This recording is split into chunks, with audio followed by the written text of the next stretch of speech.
You're listening to the Cantina Cast, your home for thought-provoking Star Wars talk. Join Albert and Jonesy in breaking down the latest news, trailers, movies, and of course, your favorite characters from a galaxy far, far away.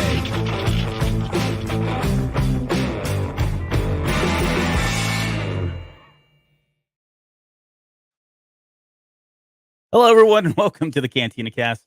My name is Albert, and this is episode 418, the Obi-Wan Kenobi Part 4 breakdown.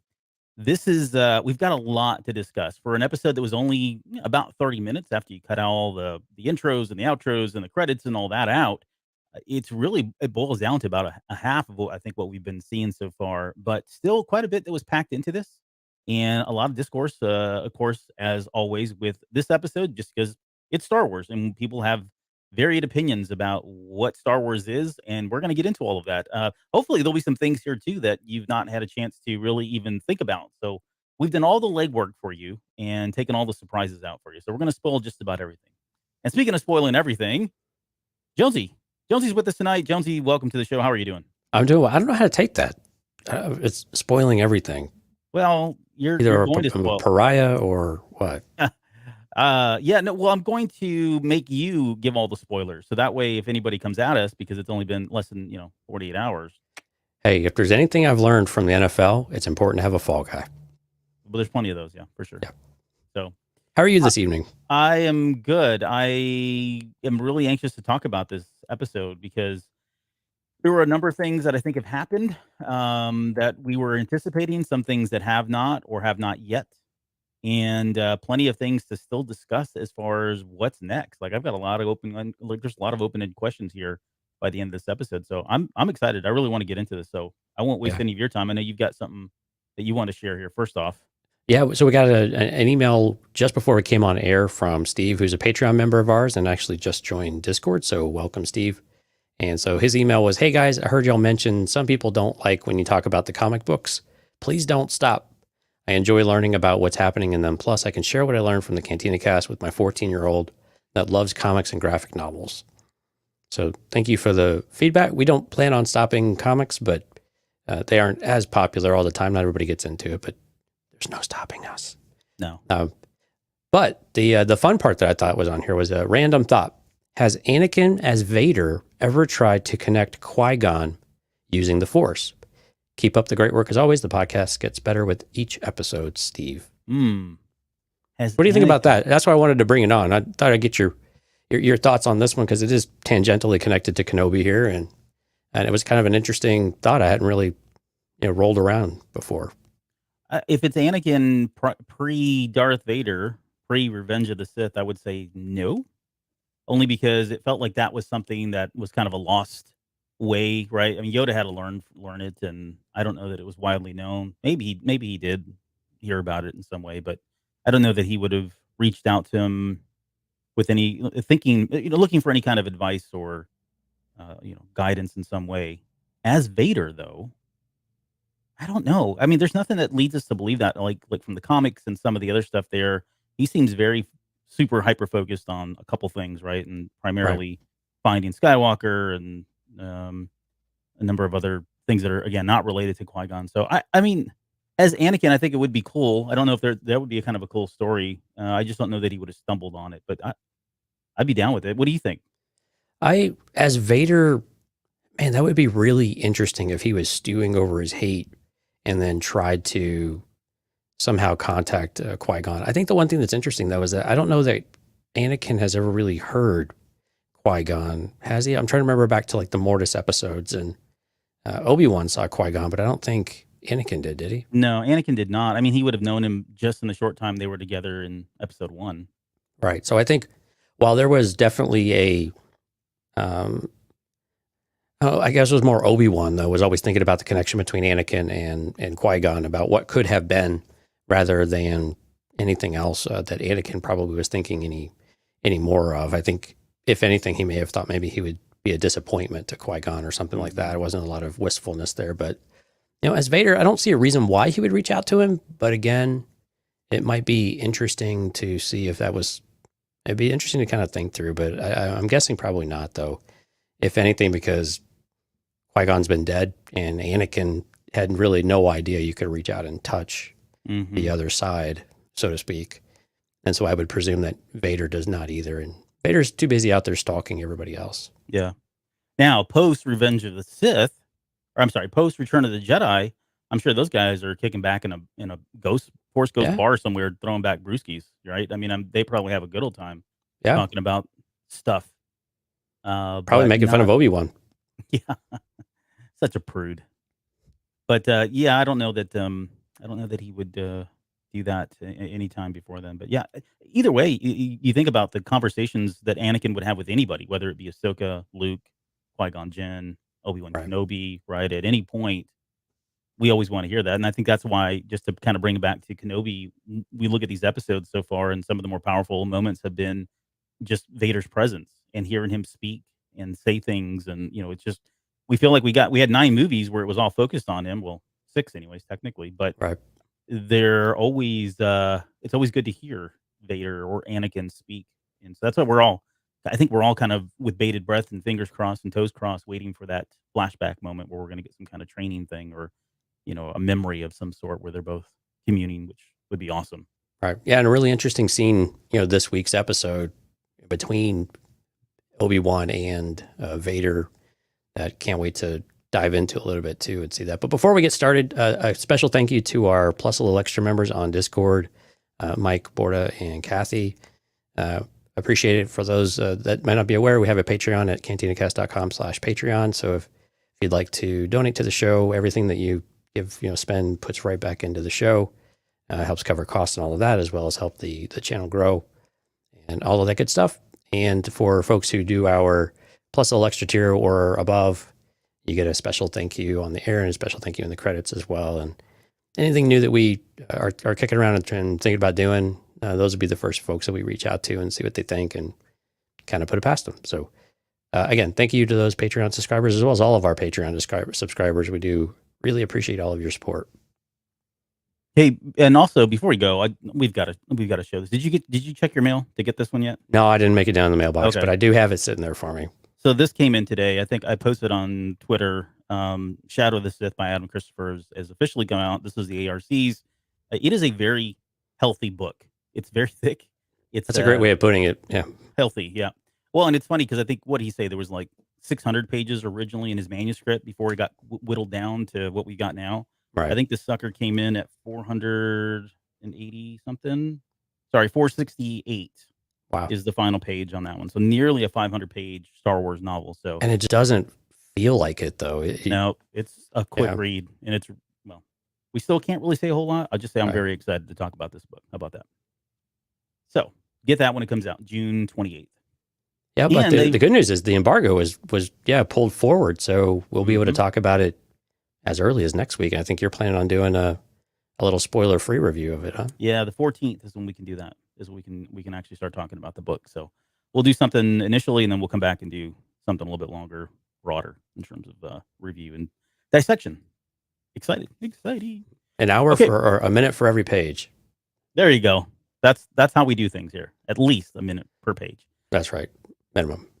Okay, well, we're going to get into part 4, and this is going to be a lot of spoilers. So I know this is pretty quick for us, 2-day turnaround sometimes. So if you've not had a chance to watch the episode, this is your warning, all that cliche stuff. But yeah, we're going to break down every little thing and hopefully turn over some things that maybe you didn't catch or you missed or weren't even thinking about. Because I've seen this episode now officially 4 times, and every time I've added to the notes.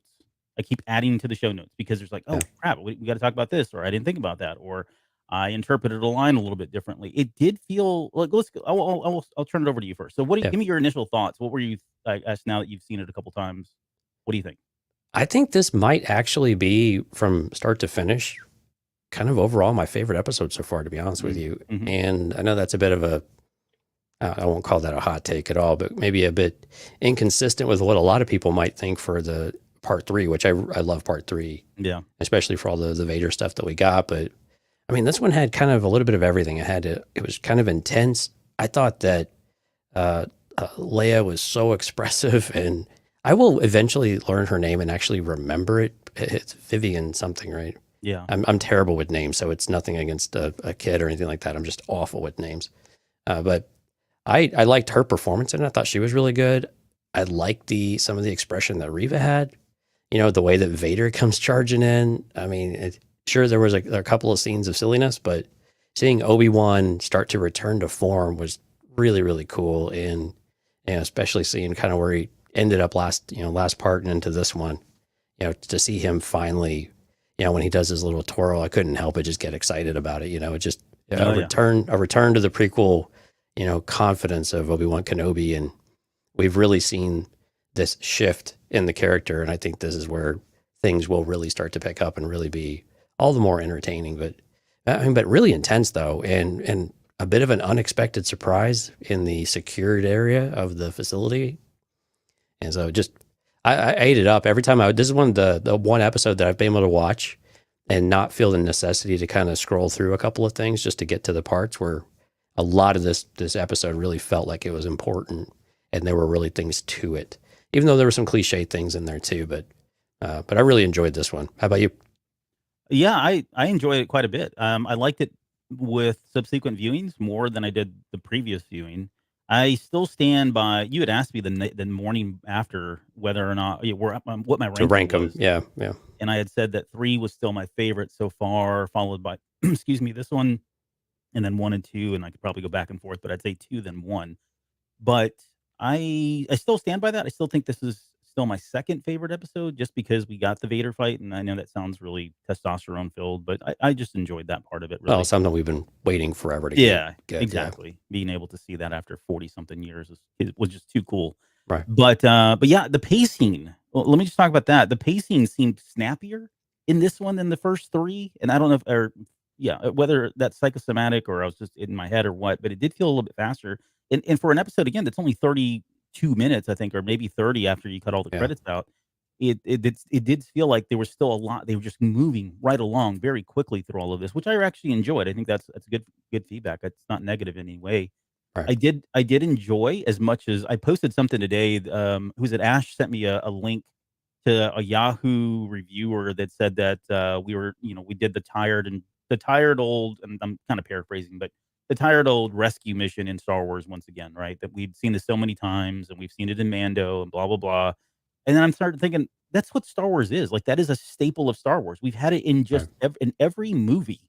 You could argue that if it's not in your face overtly there that there's a rescue mission, then you could probably infuse a rescue mission of some sort, right? Kind of indirectly. But Well, rescue missions, in the first 6, it's obvious. There's literally a very clear rescue mission in every single one of them. right? Yeah. And then you get in. Don't even get. I said don't even start on Clone Wars, Rebels. I mean, that's just what Star Wars is. And if you don't like it, I mean, I don't know what to tell you. I mean, we're gonna see. Guess what? Spoiler alert! I'm gonna go out on a limb and say we're gonna continue to have rescue missions in Star Wars because that's what we do, right? Well, it's how you get your characters out and about too. Yeah. I mean, that's how you pull them out of their comfort zone, and I mean, it's the whole hero's journey. And so, if we're going to complain about that, then we have to complain. Well, we just relied too much on Joseph Campbell, and I know people have definitely had that criticism in the past, but it works, and people like it, and you can do a lot with it. So, right, as long as you do it well, then it can work. Yeah.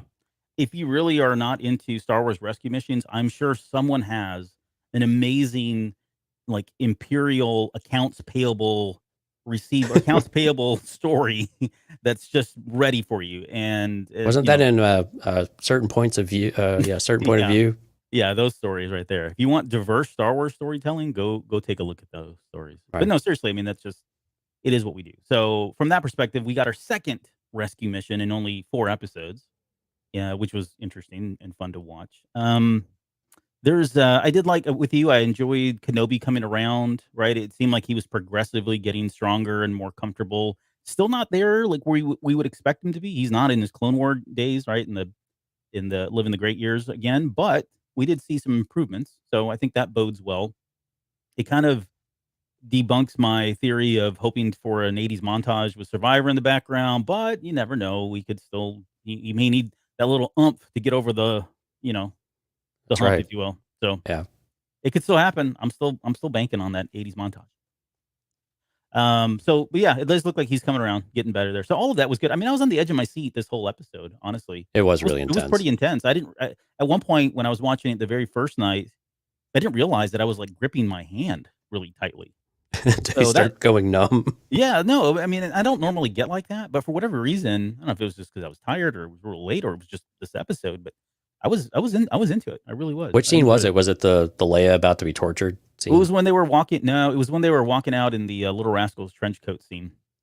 Which we'll come back to. I mean, there's feedback here, there's criticism and all that, but it's again, did it change anything for me? No. I thought it was actually funny. I was laughing that that's what they were doing and they got away with it because, I mean, how? Well, I'll save it. I probably have a different perspective of that, but so yeah, I think that was pretty much all I had. I did enjoy the episode quite a bit though, and I don't understand why, other than it's just normal Star Wars talk for a lot of people out there, why this particular episode is being labeled as filler or not going anywhere. I don't understand that at all. Yeah, it's not. I mean, if people are going, this is all about expectations once again, right? If people are coming into the series and expecting Darth Vader and Obi-Wan Kenobi to go, mano a mano sabers dueling for 6 episodes, 40 minutes each episode, an hour each episode, guess what? Sorry, that's not what's happening here. And this is a TV series, right? It's not a movie. With a movie, they cut so many things out to compact it down into 2 hours or 3 hours or whatever that is. right. You have the ability to tell these very long stories. And I know some people feel shorted, like, oh, we've only got 6 episodes and we waited this long. They're wasting time and we could have spent. True, but this isn't a movie. It's a TV series. You watch any TV series and you're going to have these type of episodes that people call filler, which are just more character building. It's more background. We got so much from Reba in just those little comments that she was saying that we can start piecing together her background. And if you don't like Reba, then I get it. You're probably looking at this episode going, man, that really sucked. But there's so many things that were said, and we're going to get into a lot of these that are just great for us that really like to know everything, right? We gotta know everything. We have to see every angle, hear every perspective, and I don't know, there was a lot here. I just enjoyed it. Yeah. All right, well, let's dig into it then. Yeah, let's break this one open. Okay, so I want to quickly talk because the Star Wars title sequences are always fun. I don't remember if this has been done with this one or not, but they keep updating. Yeah, I noticed it last episode as well. Yeah. But yeah, this one definitely had some new ones, yeah. But this one we got Lola, Ned B's in there, and we got the Gonk. I laughed so hard at that. It was all I could do. It was all I could do not to text you. Like, oh my God, did you see the Gonk drawing? At first, I didn't know what it was. I was like, what in the world? And then I rewound it just for that, and I was like, oh, that's funny that they put that in there. So that's a nice little Easter egg. I like that they do that. It's different. Yeah. Let's see. Okay, so we get into the aftermath of the duel. And first off, this was a very intense scene. Like, whoa, it really kind of hits you in the face because of just that. The parallels of showing Obi-Wan Kenobi burned in the back of the tank, healing. I love the way that she kind of, was coming down, this is Chow coming down with the camera and showing Vader's arm and Kenobi's arm. And then, Vader's arm just kind of suddenly stops, but we know why that happened. But just that parallel of them, and then it felt like they were talking, like they were connected in some way because they were having these visceral physical reactions, with each other. And I wonder if that is part of that connection that we talked about, where he said, what was it? I can't remember. It was episode 2 or 3 at the very end. He said something, and that's when woke up Vader, right? And so we had theorized that there was some level of connection that was established there. But what did you think about the back to tank sync, and how awesome is back though? I mean, we kind of knew this was going to have to be the case since he was that burnt bad. Well, we gotta get the important stuff out of the way first, as usual. He didn't have a man diaper on in the back to tank. He just had regular old cargo shorts, something like that. Mm-hmm. So score 1 for Obi-Wan on the on the fashion front. So nicely done, Lucasfilm. I was really curious about this, of whether or not they were, was Vader doing something to reach out to Obi-Wan that was, creating this? Because Obi-Wan was effectively, unconscious or having a subconscious reaction to something going on, either kind of a PTSD moment or just overactive brain, everything just trying to process all of that. Or Vader was actually reaching out and influencing and making Obi-Wan kind of recall some of this stuff. And while we know that reaching out across the entire galaxy can be very difficult, making an impression and giving feelings like that aren't necessarily out of the realm of possibility. And but I liked that. I was a little curious about Vader's reactions, though. That part I was a little confused by of what would be causing Vader to have all of these really severe, sharp, motions as he's in the tank, and they're having this. I don't know if it's a conversation or just more of a flash show in their heads, of a slideshow basically of everything that was happening as they go through it. But I mean, we have to remember that just because Obi-Wan's beat up doesn't mean that Vader is not having something of a similar type of experience and reaction to the shock that Obi-Wan might be feeling as well, because 10 years have gone by, but with Anakin not being able to confront his former master, and then here he is finally, he had him so close, he was finally starting to enact the very opening phrases of his revenge on him, of what he was going to put him through in the suffering, and to have that taken away from him almost immediately, it leaves a bitter taste. And just what else would he have been, going through? It's like one of those things where you feel like you're so close and you just can't quite reach it, and then but you get ripped away from it, and you're like, I'm never going to get it again. Yeah, And so I'm wondering if Vader's got this feeling that I don't know, like I don't know if I'm going to get that opportunity again, because it's been 10 years this long, so you mean am I like going to get the anxiety of knowing that may have been his only chance? Yeah, maybe so. Yeah. Mm. That's one theory. I think the way I it like was. who said that. Well, no, I mean, there's tons of theories here. Oh yeah. Right. I mean, it could just be a simple connection. They can feel each other's presence, and for whatever reason, it's disturbing for both of them. Maybe they're locked in this thing and they can't separate themselves, or they're trying to separate. We know that when you're in a bacta tank, right, you get all these kind of memories and all that. That's now canon. We saw it in Book of Boba Fett a number of times. So maybe in some other, level of consciousness, they're battling still in some way. But the other theory that I had was around Vader reacting to what Obi-Wan was going through.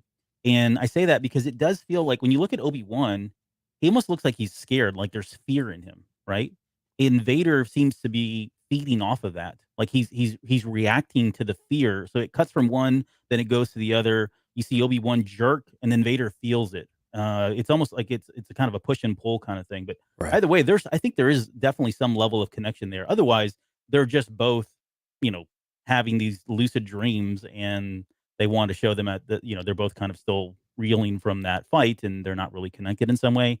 My gut tells me they probably are connected in much more than that. But yeah, I mean, and I tend to agree, because we've seen Vader in the bacta before, and we've seen him perfectly still. Yeah, exactly. Basically meditating or whatever it is that he does when he's just, kind of resting state. But now he's got all of these things firing in his brain too.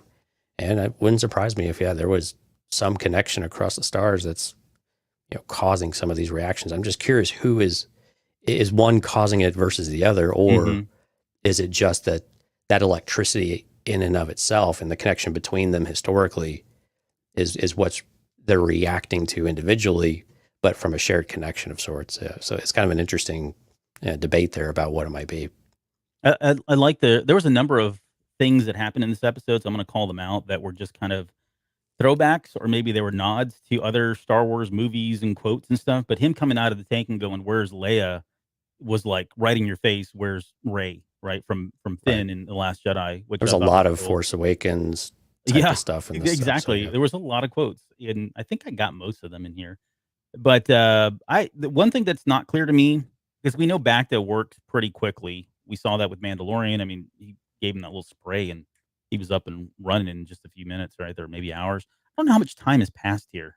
I didn't really get a sense of that, and not that I don't think it plays into this really much for me personally. But I did have questions around how much time had passed with him in the Bacta tank, how much time had passed with Leia being held by Reba.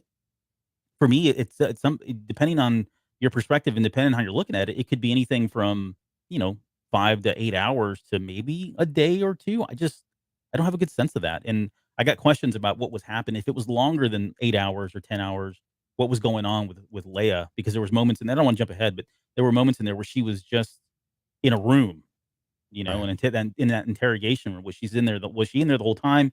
Did they just move her into that, and we never got to see that off screen? Again, nothing that really is important, but I didn't really get a good sense of how much time had passed from the battle until when they decide, or Kenobi's fit to go back and try to rescue her a second time. Yeah, that's a good point. Because it kind of feels like it's as little as just a few hours, like you said. And I don't think this could definitely be more than a day. Yeah. I mean, they kind of make decisions pretty quick though too. But yeah, how much time did it take to get back, and then how much time was Obi-Wan actually in the bacta tank? And again, he's not completely healed, so we're assuming he wasn't able to stay in there for an extended period of time. But we don't really have a good idea of that with Luke in Empire Strikes Back though either, right? Yeah. So we don't really know how. I mean, he had really severe injuries, but not really clear how long he was in there. Of course, not really the same scenario here, but very unclear Star Wars and timelines. I think, but what it worked a little bit better here than when we've had some criticisms in the past about that lack of time perception about how much time has passed. And I think we had this with Book of Boba Fett too, right? It was really difficult to understand how much time was going by as we came between these dream sequences and those types of things. But with this one, it kind of worked as they kind of went back and forth. You get a better idea of that time passing and that there are things happen. So it's kind of interesting how really not a lot of difference with how the different shows have done it, but just the perception from editing and pacing can really make a big difference on how we perceive time going by, to where it feels like it's a more natural period of time, even though it was still relatively quickly or a pretty quick turnaround. Yeah. All right. Well, let's talk about, so the way this episode is laid out too. This is where I felt like the tension was really great, and why I felt like I was on the edge of my seat. Deborah Chow keeps cutting back and forth. Yeah. And that's exactly what I'm talking about. Yeah. Yeah. In the entire episode. And it's like, and she does it really well. Like it didn't, sometimes it can feel choppy and you don't hold on a scene long enough, or you hold too long on some scenes. This didn't feel like that at all. Like it felt really natural, and it was good for the episode and what she was trying to do. So, but for the sake of our discussion, so that we're not going back and forth between these little mini clips, I kind of laid out the Leia and Reba relation, that whole interrogation thing, all the way up into the point where it kind of gets short. The interrogation right before she is about to do the interrogation and she's interrupted. So let's talk about that, and then we'll come back to everything that happens on Jabin with Rogan and all that. And then at the end of that, we'll kind of bring those two together with the rescue mission, if you will. So sure. Let's start with Leia and Reba. There's a lot of good stuff in here. Everything from, Reba calling Leia out as a Jedi sympathizer. She's 10. Come on. Well, yeah, she is only 10, but yeah, it's true. She says the Empire doesn't take kindly to Jedi sympathizers, right? And all this kind of keeps hitting on this idea of the path and the network, which I think this episode was kind of eye-opening. I don't know if it was just obtuse on my part for not really kind of seeing what the path was truly, but I don't think I really understood just how big it is. Like, it feels now that the path really is a lot of people that are force sensitive, and not just a small handful of people, but it's enough that these guys are really trying to shut that down. And it makes sense. I mean, it all makes sense, but it just, because this was introduced in this, and we didn't, and correct me if I'm wrong, I know you're closer to the comics on this part, but I don't remember them ever discussing the path in any of the comics, or the Inquisitors bringing it up. I mean, it's kind of talked about indirectly, but as a proper noun, and, knowing just how many people are kind of coming through this system, this feels like this is something that's been underground, hidden from them for so long, and this is our first introduction to it. Yeah, I mean, that's exactly what it is. There's not ever been anything a proper noun, the path or the way or anything like that, except within the context of these newer shows that we've got. And so that's but I think something of why maybe we have this perception, though, or why it's been difficult to understand how big this truly is. We've always perceived this and viewed this through the eyes of a rebellion, and how they've always been underground, and how they've taken all these blows and these hits on the chin, and then they get fragmented, or they get dwindled down, and then they are able to rebuild and things like that. So we always presume that was all happening in the background, and up to this point, at this stage in the rebellion, it's a disorganized mess still, right? We're not to the point where we are in Rogue One, which is still several years away, to where they finally decide to get organized and actually form an actual front and a formal, kind of a formal military. Even though they've all pledged it, they've not really had to do it as a cohesive unit. And I think that's where this is really interesting, because this does, like you were saying, this does feel like an actual network, something that's been established, something that's working, something that has, people in the right places to get information, and they've got tactics, and they've got, things that they can call on. So it does feel very different. I think it's just because it's within that context. We're always viewing it from the, this idea of the rebellion and how it was formed, because we have so much material on it. But this one's shaping up to be much more mature at a much earlier stage. But again, it seems to be more directly associated with Force sensitive folks. Yeah. Well, we'll come back to that. There's when we get to Rogan, there's some more talking points, I think, in there around the beginnings, the infancy here of what will become the Rebel Alliance, and just kind of how that's all laid out. Because we are still about, I think technically, I don't know, it's in Rebels where the Rebel Alliance is officially formed. There's that episode, remember, where Mon Mothra's on the ship and she declares it and all that. There's that episode. I think we're at least 6 or 7, I think that's 6 or 7. Yeah. Away for that. And then we've got the Rogue One, which was, I don't know, 4 or 5 years away. But I think we are starting to see, like the Rogue One was stuff. Well, Rogue One was basically right there, right before it. Yeah, so even further out. But the other point is we're starting to see. I was trying to think of Infant's Nest. That's why I wore this solo shirt today, by the way. And so the inklings there as well. All of this is just kind of starting to kind of come together. But again, more on that when we get to the Rogan part.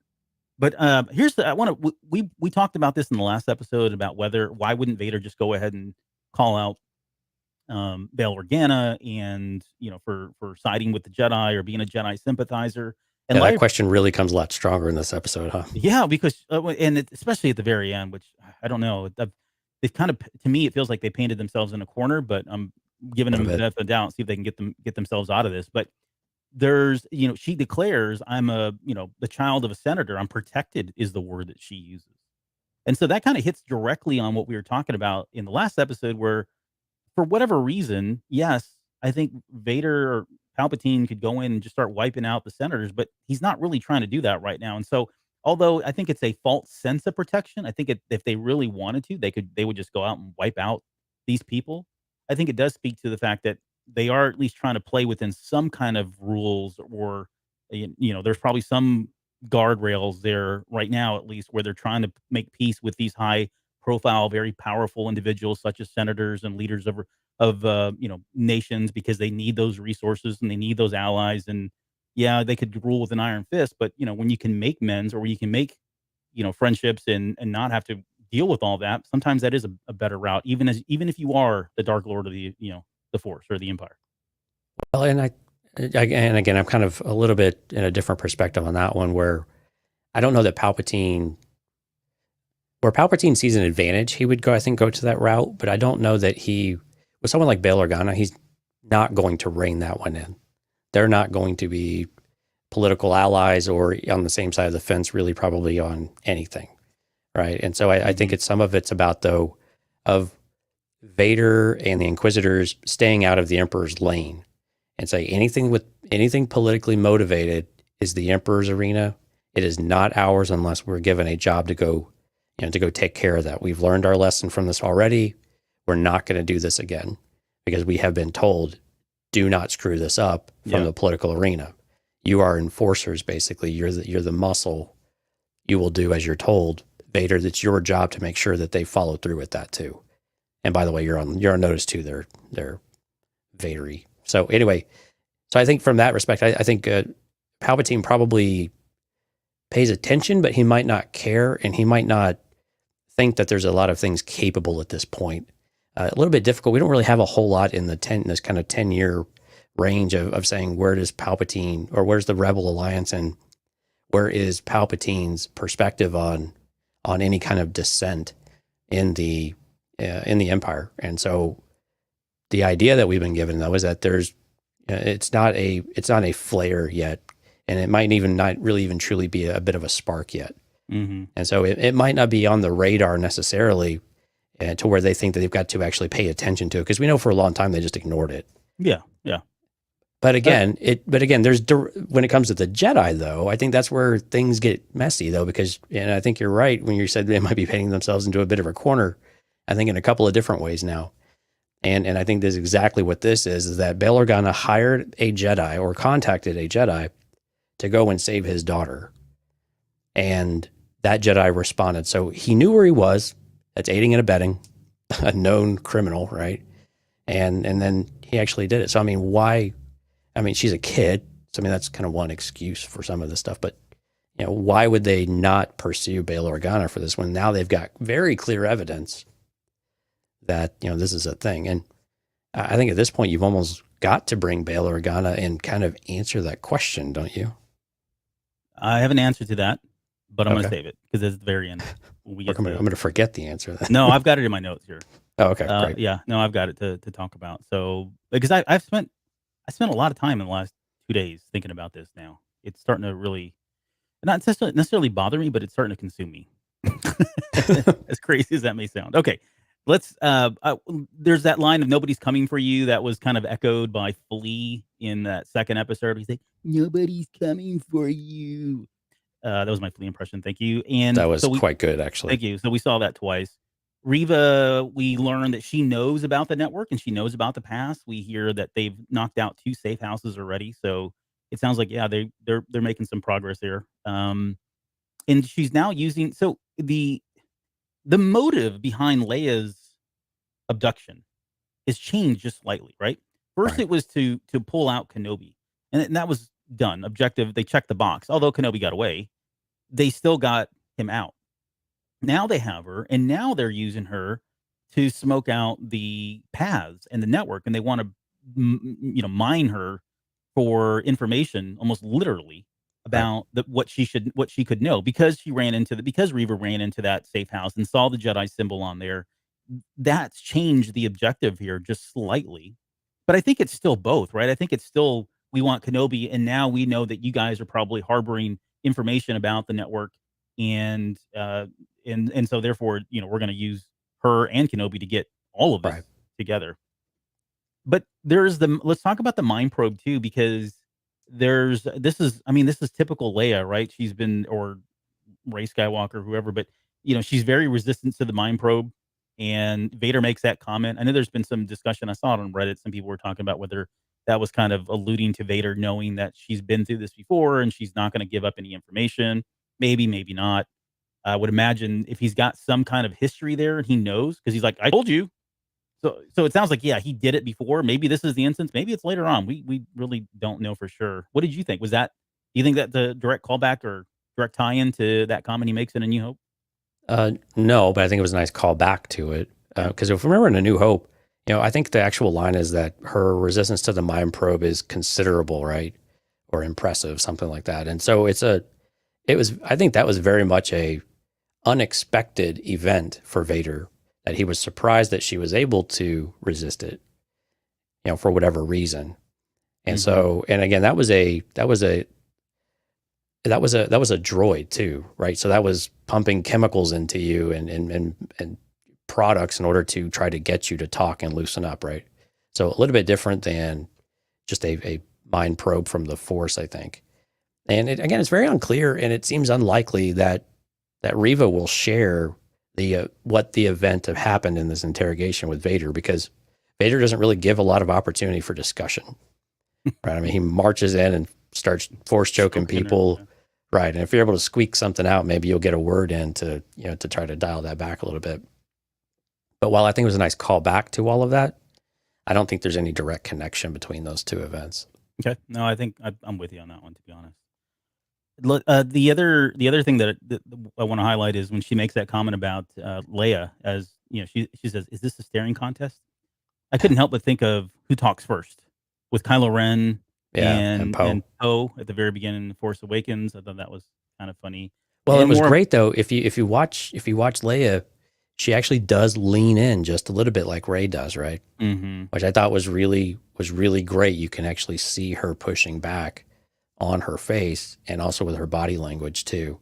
Yeah, to the point she can make a smart-ass remark. Yeah. Do you think she got anything? This is off script. Sorry, but I've been struggling. I was going to put this in the notes, and I decided not to, and now I'm going to talk about it. Let's just do it, man. Throw it on the table. Throw it on the table, right?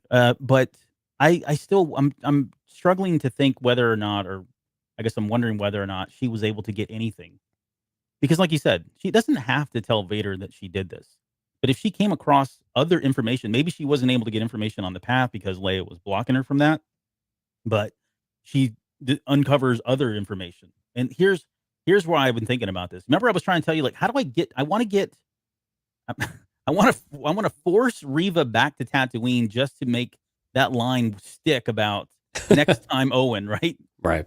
And I'm trying to think, like, so what if there was something in there with the twins, or she was able to see that far back? But that's kind of I'm just joking halfway on that. But do you Right. think there's anything else that she may have seen, or do you think that was a solid iron curtain that went up and she got nothing out of her? I think some of it I go back to is a little more practical of what does Leia know aside from the path?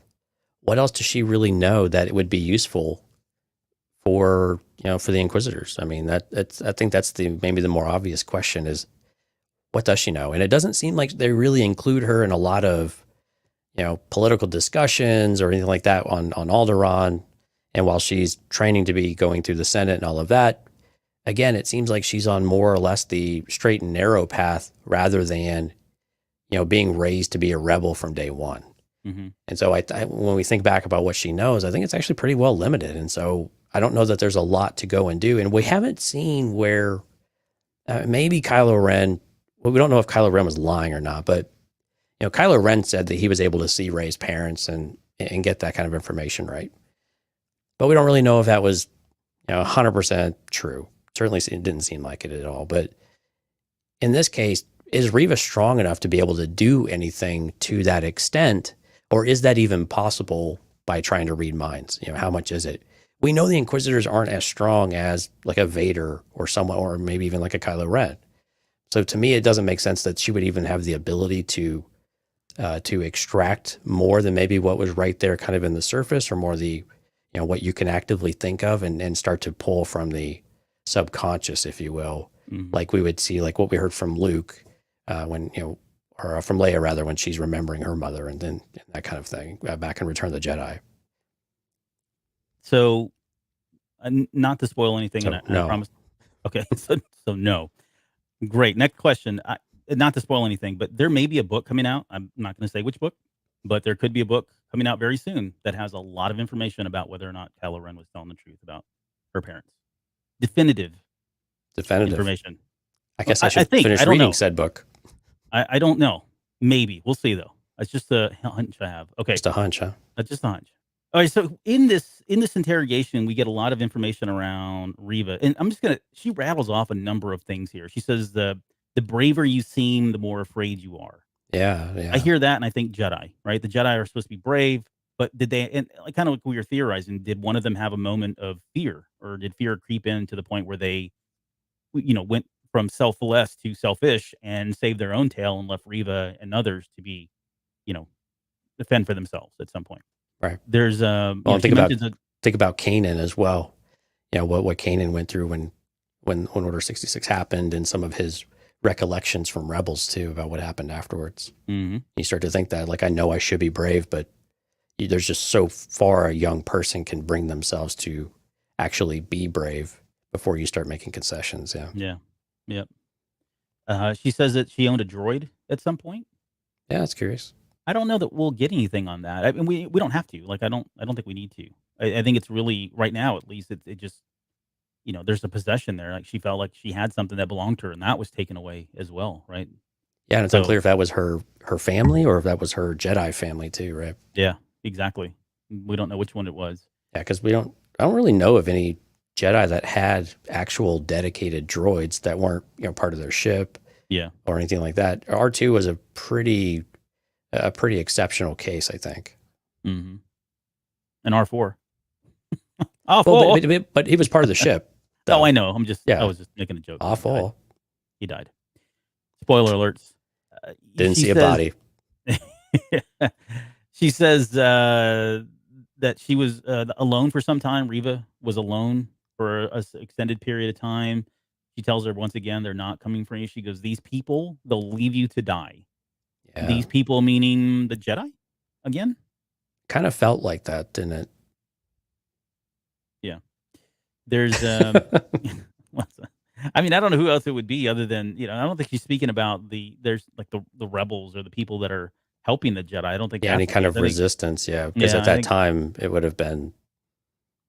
Well, I mean, then again, so let's just kind of think through it just a touch more. Then, if she was trying to find refuge somewhere, and there was really anti-Jedi sentiment across the galaxy, then it was very possible that the everyday people also could betray you to where you can't trust them either. And maybe she has some experience there of just being, like the Grand Inquisitor called her, basically a gutter rat, right? Yep. And so it might not just be the Jedi, it might just be people. And it just might be these seemingly everyday good people, Right. but they still fear you or they fear something. And so they want to turn you in. And basically it goes back to you just really can't trust anyone but yourself. Mm-hmm. She's Stephanie said she could have been lying, and I'm assuming she's talking about Reba because right, and that's a good point. She could have been doing that just to kind of connect with her and get her to give information out or whatever. Some of it sounded really genuine though, didn't it? Yeah, no, it did. I mean, she could be a very good liar too, but I think it's probably more interesting for her to be talking to Leia of all people, right? Because if you think about it, I mean, she was taken away from her family, and now you've got Leia who's kind of going through the same thing. I don't know that she's looking at Leia as, oh, this could have been me or anything like that, but who does she confide in right now, right? Who does she share these things with? It's nobody on the dang Inquisitor team, right? We don't know that she has anybody else that she speaks to. So I mean, here's she's this innocent child that alienated herself from everyone, right? I mean, she is public enemy number one within her own circle. She's got a target on her from Vader. What else? Yeah. Where do you turn for any kind of solace? You did this to yourself, Anakin. But, she could be looking at Leia and going, well, she's 10. I'm going to kill her. She probably will die. She's not going to survive the interrogation if she doesn't give me the information. So what do I got to lose, kind of thing. Right. Or if you, again, depending on how much time passed, I don't remember I think she has Lola at this point, but maybe it's off camera or whatever. Does she plant some kind of device in there at some point that I could takes not over? find where she would have done that. Yeah, I mean, based on the way it's edited and the way it was also edited, not to jump ahead, but since we're talking about it, Lola looks like she was programmed of some sort, right? The eyes were kind of red. So it's not like they implanted a little device that's beeping or something. It looks like she was programmed to become the actual tracking device of some sort. Right. But I guess we'll figure that out. So in my opinion, I think it happened off camera. At some point, they had her bag. They put that in there and they brought it in and knew that it was in there, but let Leia kind of feel and think that it was, they hadn't seen it or whatever. But all right, this is all, Leia is faking tears. I thought she did. What's her name? What's the character's name? Blair. Yeah, Vivian Blair. Vivian Blair. Right? Yep. I thought she did a really good job. I think I thought she was fantastic. Awesome, yeah. Especially faking the tears and like she just cuts it off and gets really pissed off and when that was great. She calls her out and she's like, "Well, I need to tell my dad." Like, all right, we're done here. But I did credit to Reba too. Like she did not buy any of it. Like she saw right through her on all of that because she's, you can't BS a BSer, right? So well, she doesn't. And to be fair, Reba doesn't believe anything anybody says to her anyway. Yeah, I mean, because she has the same response to Tala either. Mm-hmm. Oh, are you lying to me? She's just suspicious of everybody, which she's an Inquisitor. It's kind of in the title, right? No one expects the Inquisition. And so this is all cut short and just prior to her being taken to the interrogation room and actually being interrogated with the machines and all that. Well, we'll come back to it. I have a question around how Kenobi hear the sounds, but more on that later. All right. So let's flip back to Jabim and pick up where we meet Rogan. So played by O'Shea Jackson Jr., I was really hoping he was going to be Quinlan Vos, as was everybody on the internet. I can't tell you how many people have posted videos and theories and all. I mean, someone came with a whole backstory of how Quinlan Vos had survived and worked it right into this, and all for naught. And it was all based around O'Shea Jackson Jr. as being Quinlan Vos. Because if you do look at him, like I said, if they would have shaved his beard a little bit and put some dreads on him, he would have probably have thinned up a little bit because he's kind of a beefy guy. And Quinlan was beefy, but he was kind of a lengthy kind of character looking. At least that was drawn in Clone Wars. But otherwise, I thought he would have passed as a Quinlan Vos. I thought he could easily pass. Yeah, he could have. Yeah, I agree. But instead, we got Rogan, and that's okay. So Rogan, he's working. What do we know about him? He's working through as part of the path and saving all these people, all these force sensitive. He seems to be kind of coordinating a lot of this effort. Yeah. So it's almost like a humanitarian effort of some sort. I don't know where they're getting their funding or any of that stuff. I mean, that's kind of interesting to me. I'd like to know. But he calls Kenobi but at the same general. time, yeah. But at the same time, we do see their equipment is pretty dilapidated, though, too, right? So we know that they're scrapping together things from wherever. So we know they're not well funded. No, not at all. I mean, we'll get to the T-47s in a minute because I'm gonna bring up more 1987 Star Wars role playing material. But he calls him General. Yeah, that was shocking, right? I thought that was really cool.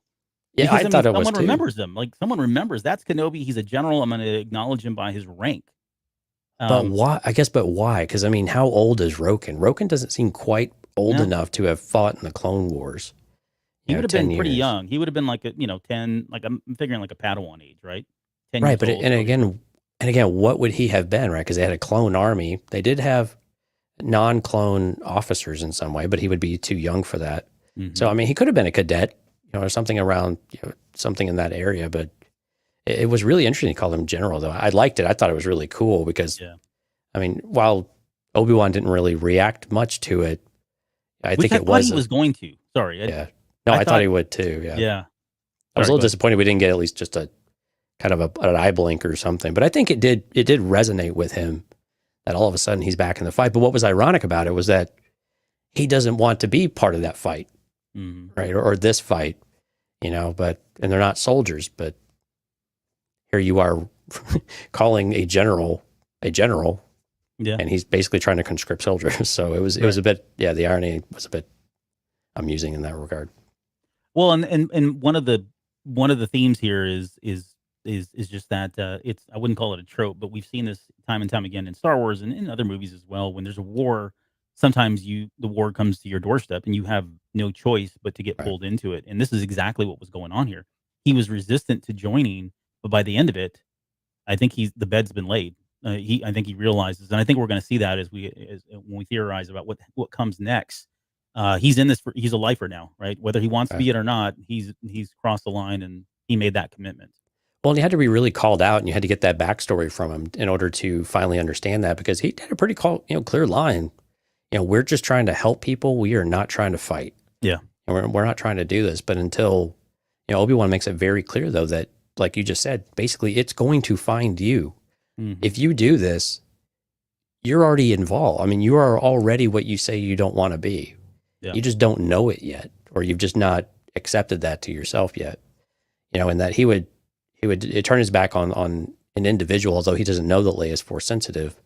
But given his past, I mean, he had to basically have that kind of pulled out of him with his passed away wife. That that this was something that he's already done before. That's the whole reason why he was involved here.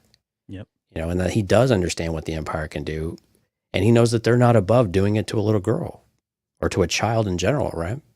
Yep.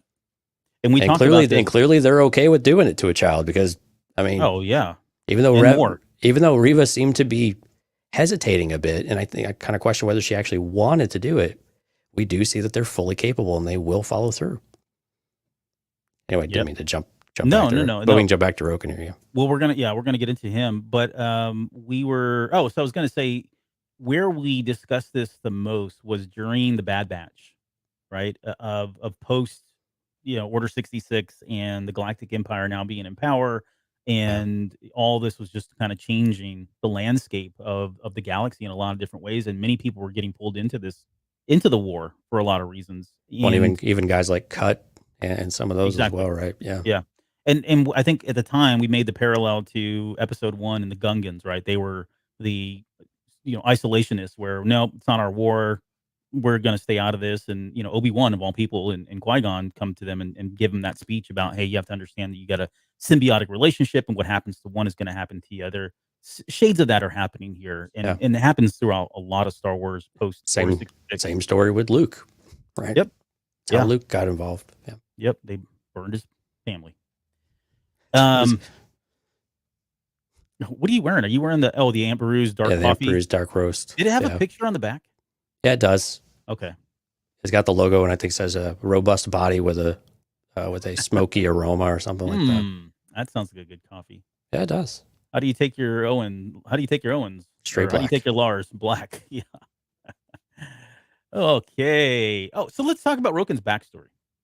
So I haven't seen this theory out there, and I may not be the only one. I don't know if I don't see Lauren on here, so she's not gonna be able to back me up here. But he says, I had a wife once. I knew exactly what she was before we got married. We tried to hide it, and the Inquisitors found her anyway.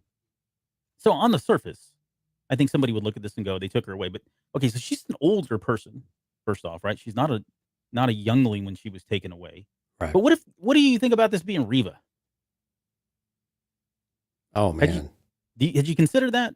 So think about this. What if No, because I Reba, considered that she was dead. the wife? Yeah. Okay. Because the way that he framed it said that she was, he is, because Obi-Wan had said that he doesn't know what they're capable of. And the whole point of sharing the story was to say, oh, no, I do know what they're capable of because I've seen it firsthand. What if he played the Obi-Wan Kenobi card from a certain point of view? Like, your father's not technically dead. He's just become somebody else. And essentially that's what's happened here. Maybe he fell in love with Reba and they had a cool thing going and he knew she was force sensitive and they decided to, I don't know, do whatever still. The risk was there. They took her away, turned her into something that he no longer recognizes. And in his eyes, or maybe he doesn't even know that, maybe he thinks that she is truly dead, or if he knows that she's still alive, because she's now become this inquisitor, this evil cutting off hands of people and all that. In his eyes, she is dead, and he's seen firsthand, and that was enough to really drive him to take that step and help because he knew that Reba was involved in some way. I'm well, except the Inquisitor said that he found Reba in the gutter, and while we assume that she was a bit younger when he found her, it seems like that circumstance might have a severe disconnect without a lot of other things to fill in the gaps that I don't think we would get in 2 episodes. So, okay, maybe poverty. Maybe they were living in abject poverty. It's possible. It's possible. All right, I'm going to give that a 10. I'm going to say it was Luminar and Dooley. Okay, that's fine. Well, no, because that would be a tie to Rebels. We know that she was encased in a tomb. We know that she was used by the Grand Inquisitor. So what was she doing out there? We don't know really how long she was dead. Okay, I'll give for some time. I'll give that one a 1%. I'm giving the Reba one 10%. Here's another. Oh wow, one, that was brutal, man. What? Well, I mean, Luminara would have to like. How old? So how old do you think Reba is? Around the same age as Rogan. No, she's probably in her 20s, right? Well, Rogan's not. I mean, O'Shea Jackson Jr. How old is he? I don't know. I don't really know anything. Research on the fly. But anyway, if Reba is in her 20s, and this is 10 years after the Order 66, where she would have been a teenager-ish, potentially, maybe younger teenager, maybe older teenager, so I don't know. For him to have a wife for some amount of time and for her to take that kind of turn, it all seems rather sudden, but especially coming from. Yeah. Moses Ingram is 28. O'Shea Jackson Jr. is 31. See, like light years difference in age. Okay. So in all seriousness, I do wonder, again, not to jump ahead, but when we get to the tomb, they show a number of people in there. Could it be one of those people? Could it be? Oh, it very much could be one of those. That would be the more likely scenario. Yeah, because there were a couple women in there too that, I mean, again, of kind of varying ages, but who knows? It definitely could be one of them.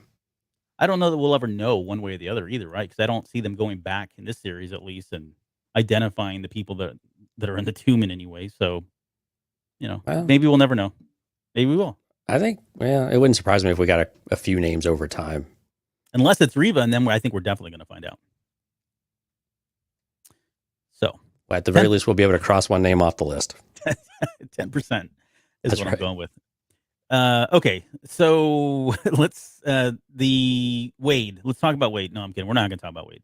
Actually, I was going to call this episode the Wade dissection episode, but right. I thought better of it. So Wade Watts. Wade Watts. Did you catch the Christina Ariel cameo? I did. She walked by kind of in the background in the Rebel base or whatever you want to call it. The underground I did network not, base. of course, catch this because it was a largely kept secret until I saw her Twitter post, of course, and I went back and watched. Yeah. It's like, oh, there she is. She's walking. I will say this, though. I was like, that person looks really familiar, but I didn't put it together until I saw Twitter as well. So, to be fair, I was only part of the way there. No, I wasn't even there. I was like, whoa, look at that blue ball. Look at the red ball next to it. And the moons that they're showing. Right. It's in that scene where you can see her walking. So anybody that doesn't know, Christina Ariel is the one that hosts the High Republic show. Yeah. So She had a funny comment, though. I think it was her that said it. The afro is now canon. yeah, that's right. She does have the afro. Although it was already canon because of Solo. Right. So, okay, I want to talk about well, we can save it later when we get to the defense of the security defense of the, the Inquisitors. The lack thereof security.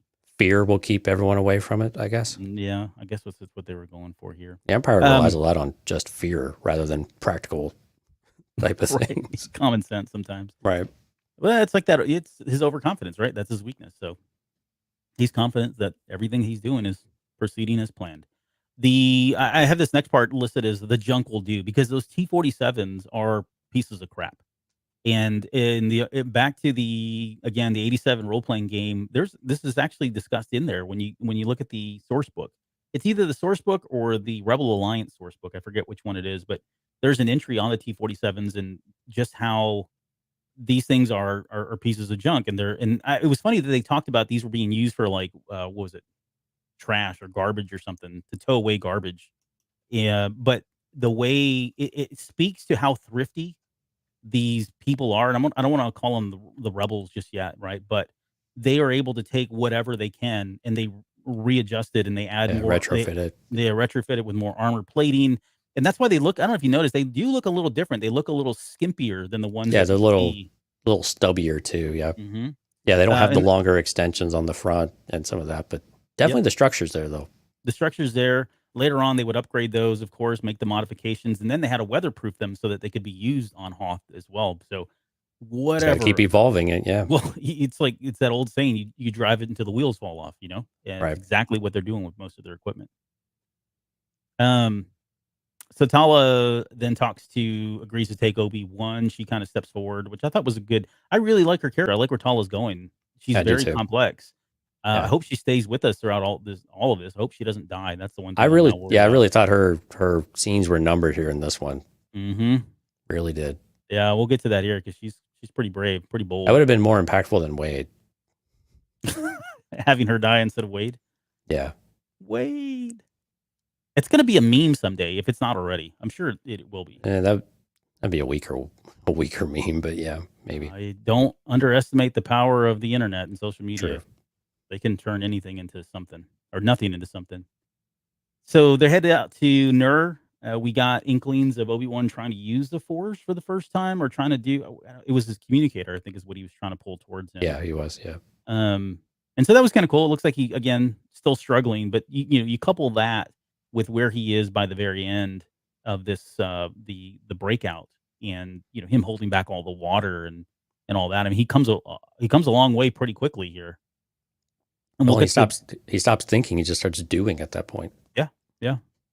There's and the question that keeps coming up is he disconnected from the Force?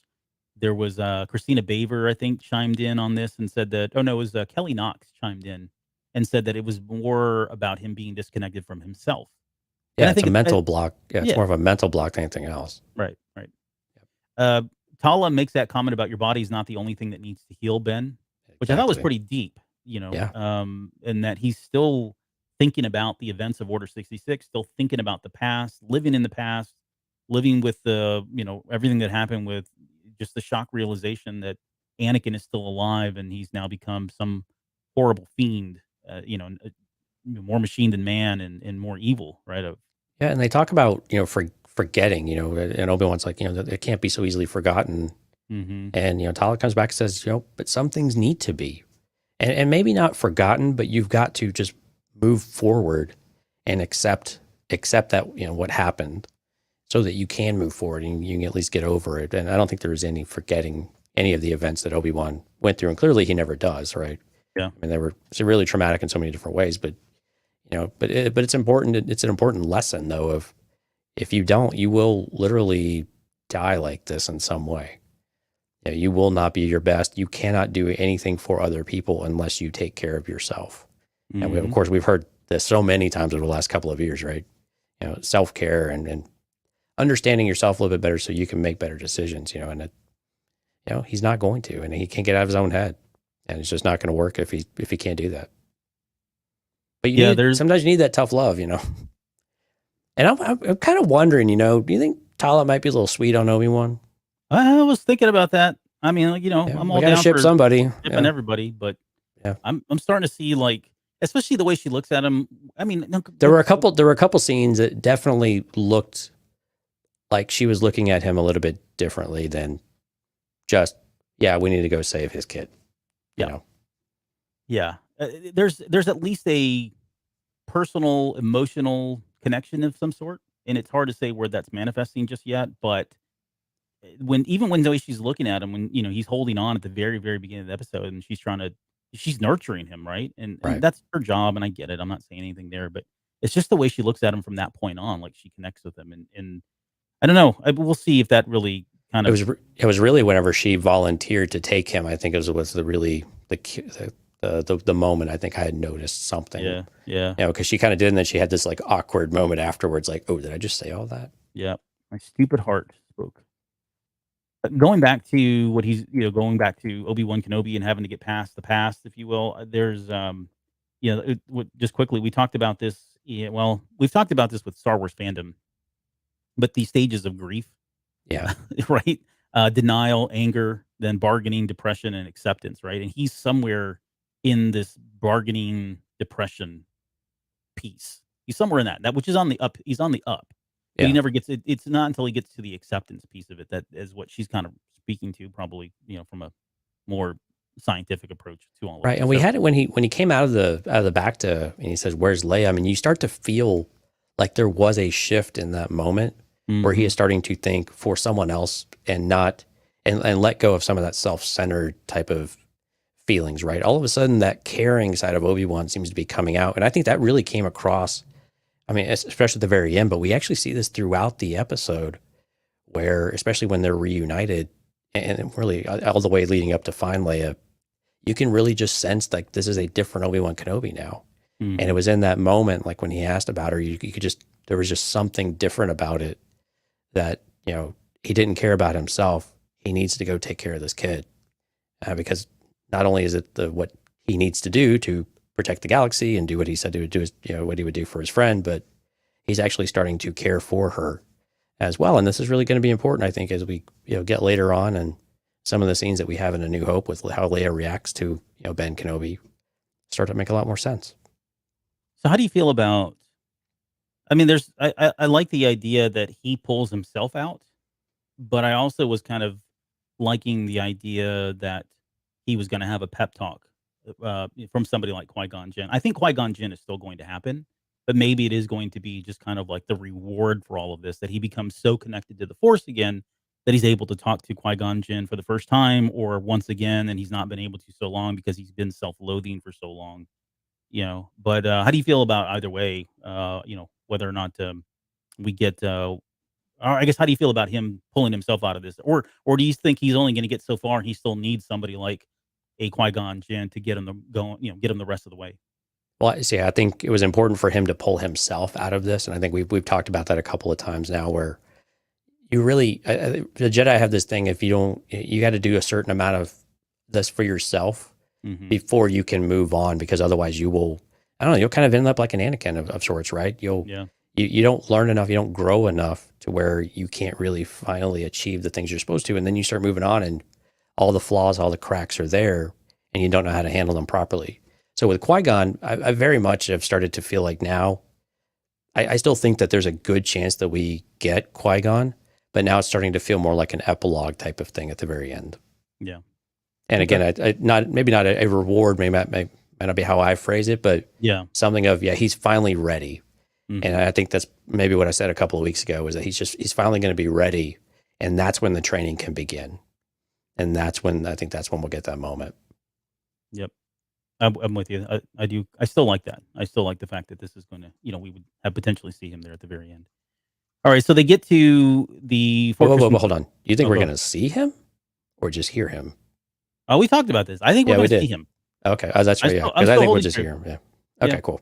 And we're going to be right either way, because we've Both of them covered. Cantina Cast is going to be 1 for 1. Well, we need a third person to come in and say, Oh, no, that screws up the averages, man. Yeah. Well, I'm saying if the third person comes in, then they can say, no, we're not going to see or hear him, and then we're covered. Right? We've got all scenarios covered at that point. That's right. We need to find a guest that thinks there's no chance of Qui-Gon coming in. We'll bring somebody on to the next show, have them chime in, and then if they want to stick around, cool. But otherwise, you can bounce. Okay. Okay. So they get to Fortress Inquisitorius. Lots of echoes from the Jedi Fallen Order. We'll probably talk about some of those here in a little bit. I'm assuming though that they just dropped him, on a close by into the water, right? Yeah, I can't remember. She just slowed down to a cool 20 miles an hour and dumped him out the car door. Yeah. Yep. Tuck and roll, dude. Tuck and roll. So that gets him. That's how he gets down under there. This is where I think she had some really good moments, especially when she's coming up to that freaking TSA agent. I need to put. I was gonna make something. I was gonna want to show that and go. We've all been here at the airport, right? Where that TSA agent is just being a complete jerk. Those guys, I get they have a tough job, but when I was I don't want to digress here too much. But when we were flying out to Anaheim, I had the worst TSA agent. He was just absolutely hating himself, hating life, rude to everybody. And this was at the or was it the Long Beach? Long Beach airport. And I'm like, dude, you live in Long Beach. Go smoke a doobie. Go get some Everybody else was in California. Everybody else is super nice and chill and super high. And this guy was just mad. I don't understand why. Okay. So where was I going with this? Oh, so she walks up to the TSA agent, right? And she double downs on her thing, which I thought this was like, oh crap, they caught her, right? She's got to go through the metal detector there and all that. But I love the fact that she doubled down on that guy and put him in his place, and that makes sense. That's exactly how does an Imperial behave, and she is an Imperial. I mean, we can't forget that she actually is an Imperial, and she just has to remind herself this is how things operate, and it works. The chain of command is very important, and you will get smacked down. So you have to do the smack sometimes. So this is I want to talk about the security of the Fortress Inquisitorius here. It does feel pretty lax still. And again, this is what? This is after Fallen Order. It's just shortly after Fallen Order. And Cal got into here. So I think Fallen Order was 5 years after Order 66. Was it further after that? Maybe, yeah, but I'm saying this happens there were 10 years from Order 66 at this point, right? Right. So I'm saying Cal's already broke into this place. And at least they in the game you go under the water into that little tube into the tunnel and come out, right? And there was never anybody that had to turn down or open the port or anything. So maybe they've put at least some measures in place where someone has to manually override those and you can't just creep in underneath. Right. But for the most part, I don't know that I saw a whole lot of difference in terms of the security. Now, this isn't feedback. This isn't a knock. I think it speaks to in all seriousness, I think it speaks to what you mentioned earlier about these guys. And Rogan says this as well, right? No one's stupid enough to go invade this thing. One, think about where this planet is, this moon is, right? It's in the Mustafar system. Yeah, it's next door. Yeah, who the hell is door to the baddest guy in the galaxy? Exactly. Who's just, you know what? I'm going to go drive by Mustafar and see what happens. This is probably a haunted system. Nobody goes here. Okay. Right. First and foremost. Then on top of that, that place is crawling with Jedi sensitive people. There's in Rebels, they talked about how Mustafar was where Jedi go to die or disappear. Right. So that lore, the legend's already out there of really bad things that happen to anybody that goes out in that area. So on some level, I get that they don't need maybe the security systems that they have. Plus, who are they fighting, right? The Rebel Alliance is not established. These are small sects of bandit fighters that there was, natural resistance that happened as a result of the Empire coming in. That's going to be expected. They can contend with that all day, every day.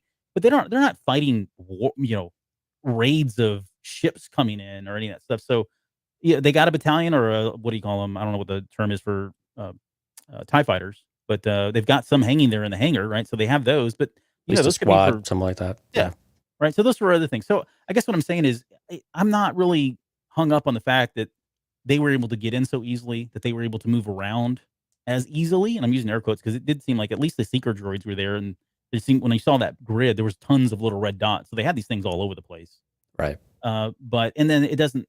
I think it's fine. I think it makes sense that the T-47s would be able to kind of come in there and take some cheap shots at them and leave. But how do you feel about the overall security presence or lack thereof? The nickname of the system, or the most of our system's nickname, is the Vaders system, like Tala says, right? So I mean, you're right. Who the heck would want to go anywhere near any of this, knowing what Vader has at his disposal? I didn't really have any problem with it. I mean, you got to get in there somehow, and I think the way they did it was at least very plausible, right? You have an insider, you can go in there, she can open a hatch.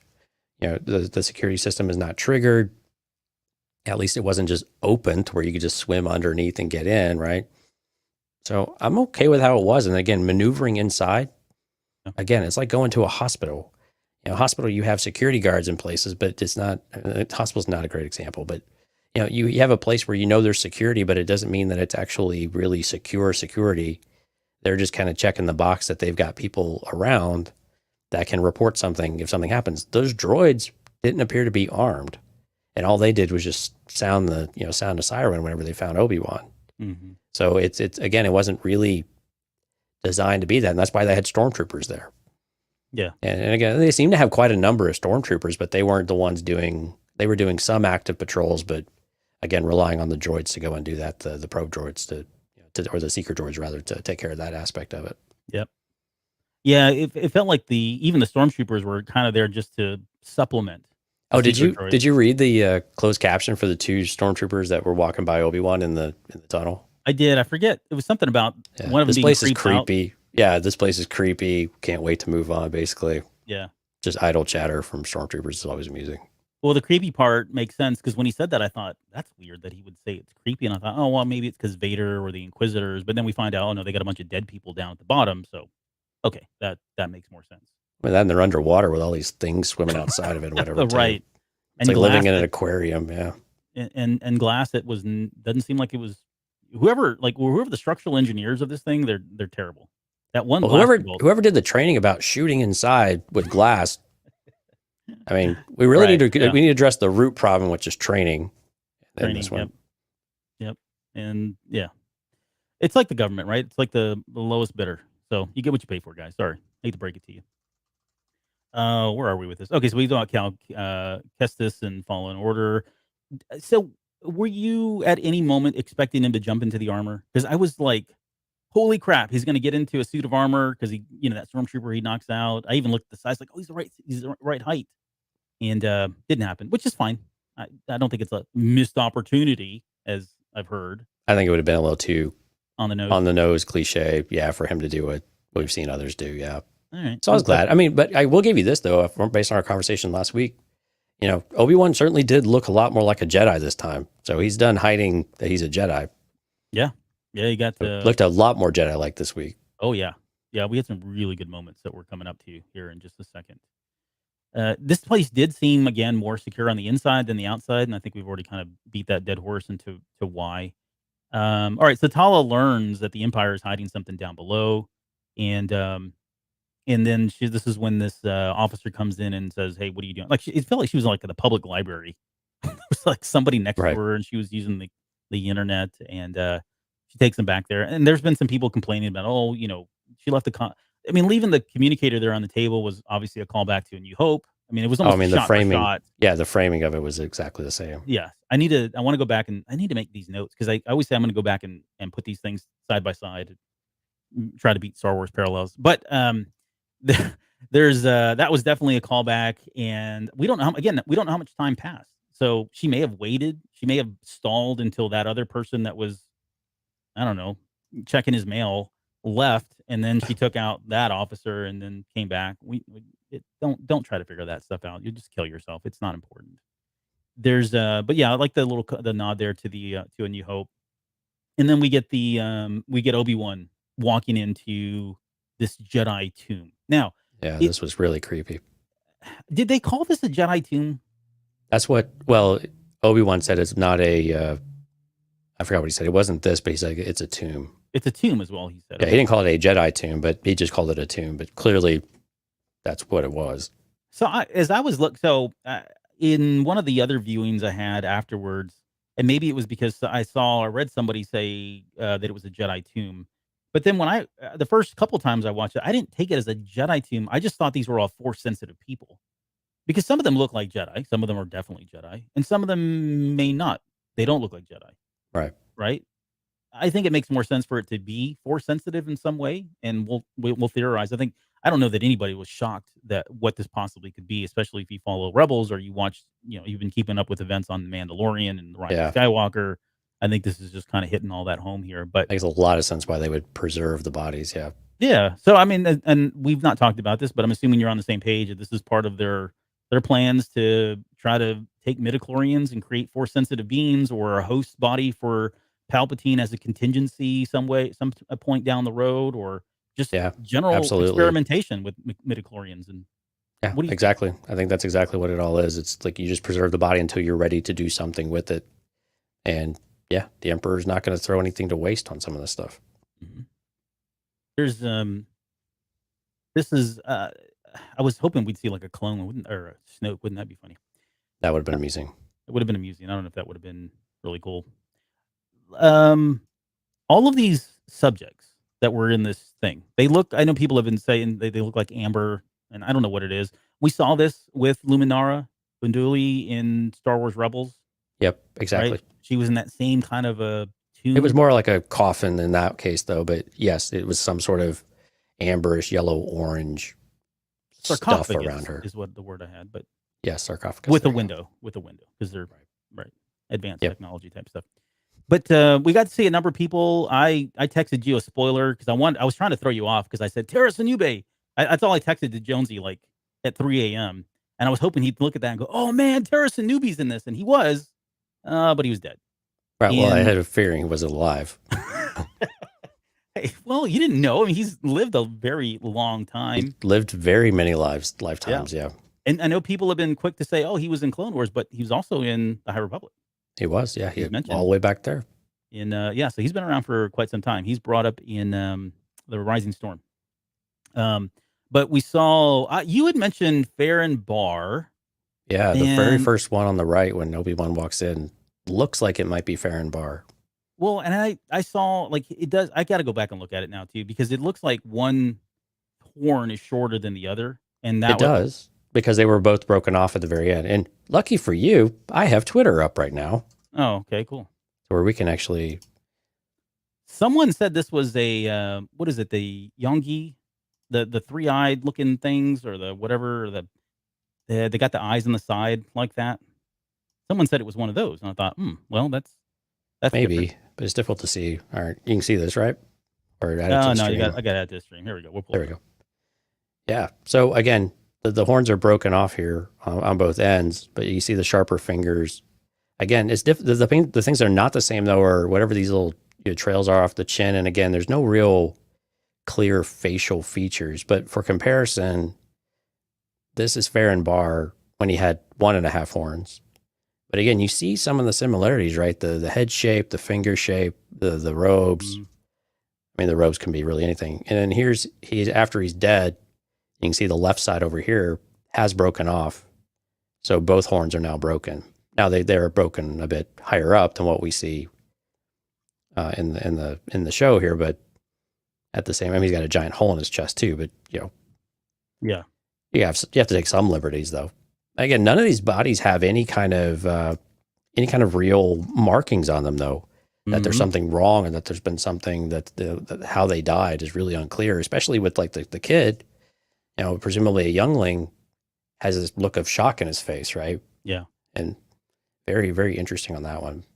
Well, I want to talk about the younglings because I think the credits give that one away a little bit. If you go back and watch the credits, the Eugene's with us and says, "I thought I saw dreadlocks. One of them looked like one of the women that Haja helped escape." I thought, I can go back and look at that one. I don't a little bit, yeah. And there was also a male on the left, right when you go in, and that was another one of those. Could that be a Quinlan? But the stripe wasn't there across the nose, and some things like that just weren't there. And I think if it would have been Quinlan, especially since the way we got Kenobi reacting to just his name, there would have been more. Yeah, yeah. I think they would have done that. Other than maybe it was and they cut it, which I don't think that would have been fair either. So I don't think that was Quinlan Voss. Yeah. But at first glance, I was like, holy crap, that's Quinlan Voss. Like he's dead. We're getting a confirmation that he's dead. But the youngling, so the youngling that's there, if you go back and look at the credits, it's the same youngling that was in the very first episode. I figured it was. So, and I went back and I looked at it, and it's the kid. You got to look at the ears. So if you look at the kid, he's kind of got some big ears. No offense to the kid, but they're kind of just, they're not big, but they're just forward. And that's the telltale sign. There's a kid at the very beginning. He's the one squatting down. His ears are kind of large, and that's the same boy that's in there. So wait, now, which scene was this? In the opening one, the one where we had the flashback, the Order 66, in the first episode. Okay. So when they're all kind of bending down and looking at their master that was teaching them, right before they turn and run, that little boy that's kneeling down straight front and center, he's the one that's encased in the tomb. Gotcha. Now, here's the thing, though. So then again, if we ever get this, which maybe we're not going to, maybe this is just all, again, more headcanon stuff, but what if that was, does Reba know that kid's down there? Is Reba, I wouldn't say she turned on him. I don't think it seems like that's way too soon, but it could have been in one of these things where they were both together and, that kid was taken from her and Reba got away somehow. I mean, just think about what that probably does to her. You know what I mean? Knowing that she was a Padawan with this kid at one point, and he's encased in this tomb, living or dead or whatever it is down there, and knowing that they're probably experimenting on him. I don't know. There's something really creepy about all of that and where she's at. And again, he could. I mean, with what he's wearing and the age, it seems like he was captured relatively quickly. Mm-hmm. And so maybe this is what Reva was referring to a bit too, that, you can't trust anybody. Right. And maybe as they were a group and like you said, she got away, but he wasn't because someone turned on them and ratted them out, even though they were children.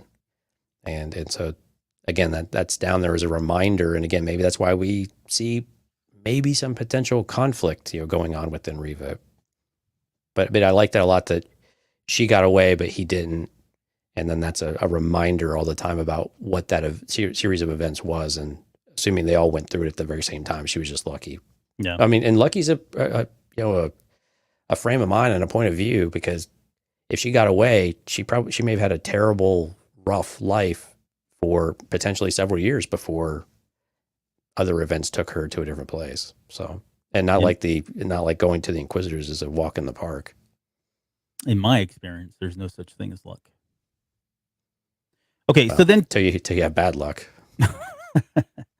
So there's let's talk about, okay, so this is all going on. This is where I wanted to ask you a question. So Kenobi hears the screams of Princess Leia, because going back to where she's at in this moment, she's on the interrogation table, which is one of the ones that I remember from, I think it was from Fallen Order as well. It looked very similar. It looked a lot like that and looked similar to the one that was used in Force Awakens. So anyways, but and the Chewbacca scene I just thought about that. Chewbacca scene from, was it Last Jedi? Rise of Skywalker, yeah.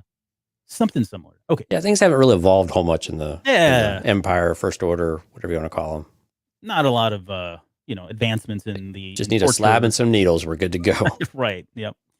But he hears, I guess, a sound. He tells Tala, "I need a distraction of some sort." What was unclear to me, and again, it sounds superficial and really not important, but we need to milk this for a 2-hour show. Was that him literally hearing the screams, or was he hearing that through the Force? I think he literally heard the screams because he was pretty close by. So why wouldn't he have busted in and done something then? I think he probably didn't know what was on the other side of the wall. And I think some of it was he needed to get if Leia was screaming, presumably the Inquisitor was there with her. So I'm thinking he probably had. Okay. No. Yeah, he probably drew some conclusions that, okay, I need to get whoever's in there with her out, or at least dwindle that down into a minimum so I can, knock the lights out and then play the boogeyman. All right. Well, we cut back over to Tala's interrogation now, and this is where there's a distraction. They're about to start that, and that lady comes in, disturbs her, and says, "Look, this is very important." Whatever. By the way, Lauren just chimed in and said she does support Rogan and Reba. So for the record, they come back to Tara. Screenshot or it didn't happen. Tala is interrogating. But does she? But hold on. But did she comment on Tala and Obi-Wan? No, not yet. Okay. We haven't gotten there yet. She's coming back to the show. She said she's coming back to the live feed here in just a little bit, so we can ask her when she gets here.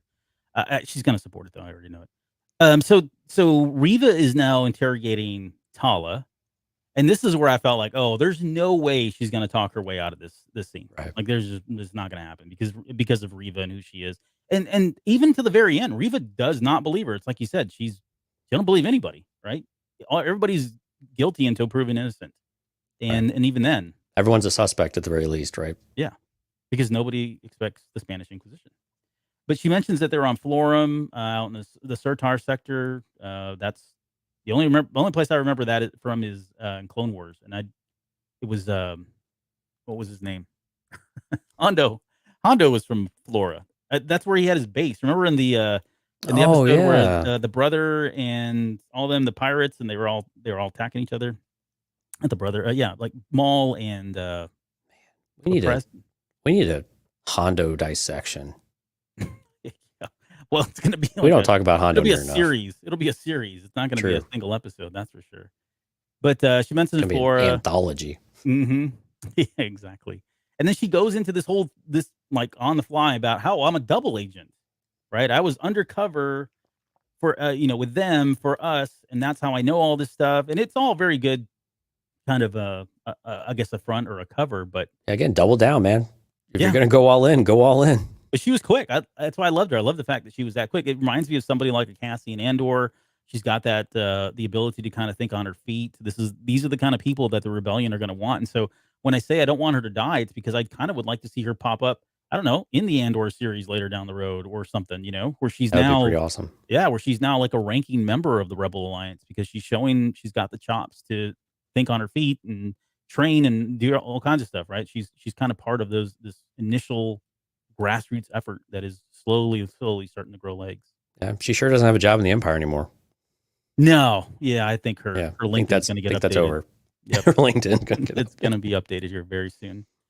And even like right after when she finally, they say that Kenobi's here, it kind of trails off, but you can hear Reva say, "Take her to the interrogation room," and some of the fact of I think she stops it. If everything's true, then and it stops. So she still didn't believe her. I mean, she was going to interrogate her and use whatever methods they needed to get the truth out. Right.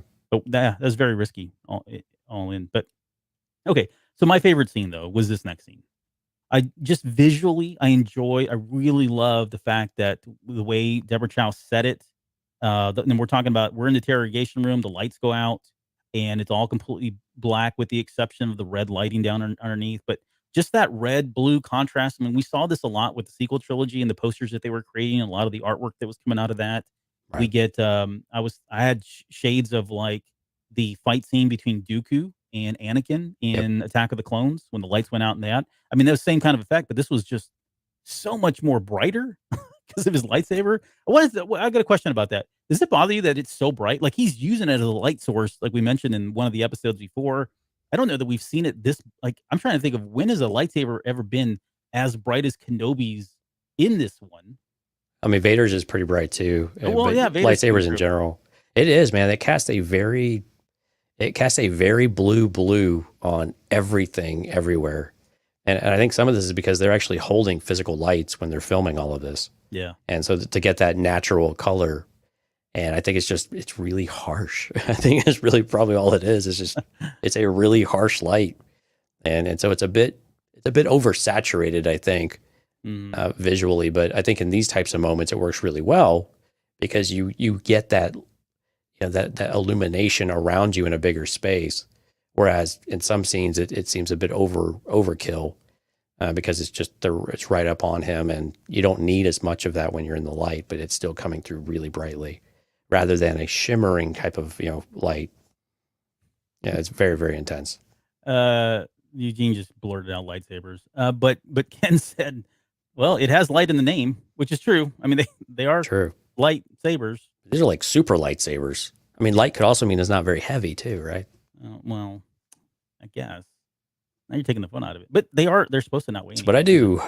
Yep, I suck the fun out of everything. But I would like them to go back and redo a lot of those. Like, I hate to say that because I know I'm probably pissing off some people and the purists that are out there that exist in Star Wars land. And oh my God, there's a lot of them. But the purists would say, no, don't touch those things. But I thought it'd be cool if they would go back and just like, especially that scene with Dooku and Dooku and Anakin in Attack of the Clones, because I just felt like that was one where, although, well, now I say that, I No, do like, those were really bright because they used the light sticks in that one too. well, they did, but I was going to say I actually like the play of the shadows in that one more than this one, right? This was Right. here's the light because you're going to see bits and pieces of what Kenobi's doing, then it's going to go out very Right. stealthy, like very ninja like. So I don't know. Maybe it works both ways. Maybe if they go back and do a New Hope, the fight between both of them, they beef up they did in the 97 ones. I know that they redid some of the lighting on it a little bit, but they not to this level. They tried to do, well, the special editions were a mess visually with some of the stuff with color correction and everything else. Yeah, exactly. Multiple versions of it. Yep. Yeah, they kind of messed with some of them, but not all of it. And then the color corrections were all screwed up. And that's what Eugene's saying here. Lucas brightened them up in the original trilogy special edition, right? Kind of. I mean, I think they were still limited in what they could do, and now they probably could just do whatever the hell they wanted to. But yeah, they couldn't go in and completely rotoscope it again with more modern technology or more techniques. So they didn't do it quite like we would have expected it to. But you also notice these lightsabers are a lot thicker because, again, they're using more of the physical prop, I think. Mm-hmm. Yeah, and it's a, well, I was going to say it's very different than the ones we see in Star Wars Rebels, but that was because that is based on the McQuarrie artwork, and you get the really thin toothpick type lightsabers and the thinner looking characters. But these are even different than what we had in the prequels too, right? Where they had the more pointy tips to them, and yes, I mean there's a lot of, and including in Clone Wars. So yeah, it's very lightsabers tend to evolve. That's fine, and that's again not this is anything we're going, oh, they messed this up. That's not what we're saying here. I actually like the progression. I guess what I'm saying is I actually like the way these look, and I like the fact that they're as bright as they are in this one. I just wonder if they would be able to carry that out through the other movies now that we've seen it. There's I about lost it when when he kills the first stormtrooper and then the lights go out. You can hear that poor sap go, "There's no way out." Like there's like no lights on at all.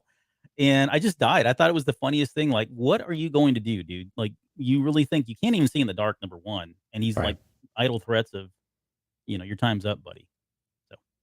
So, did you not see what happened to your partner just across the way?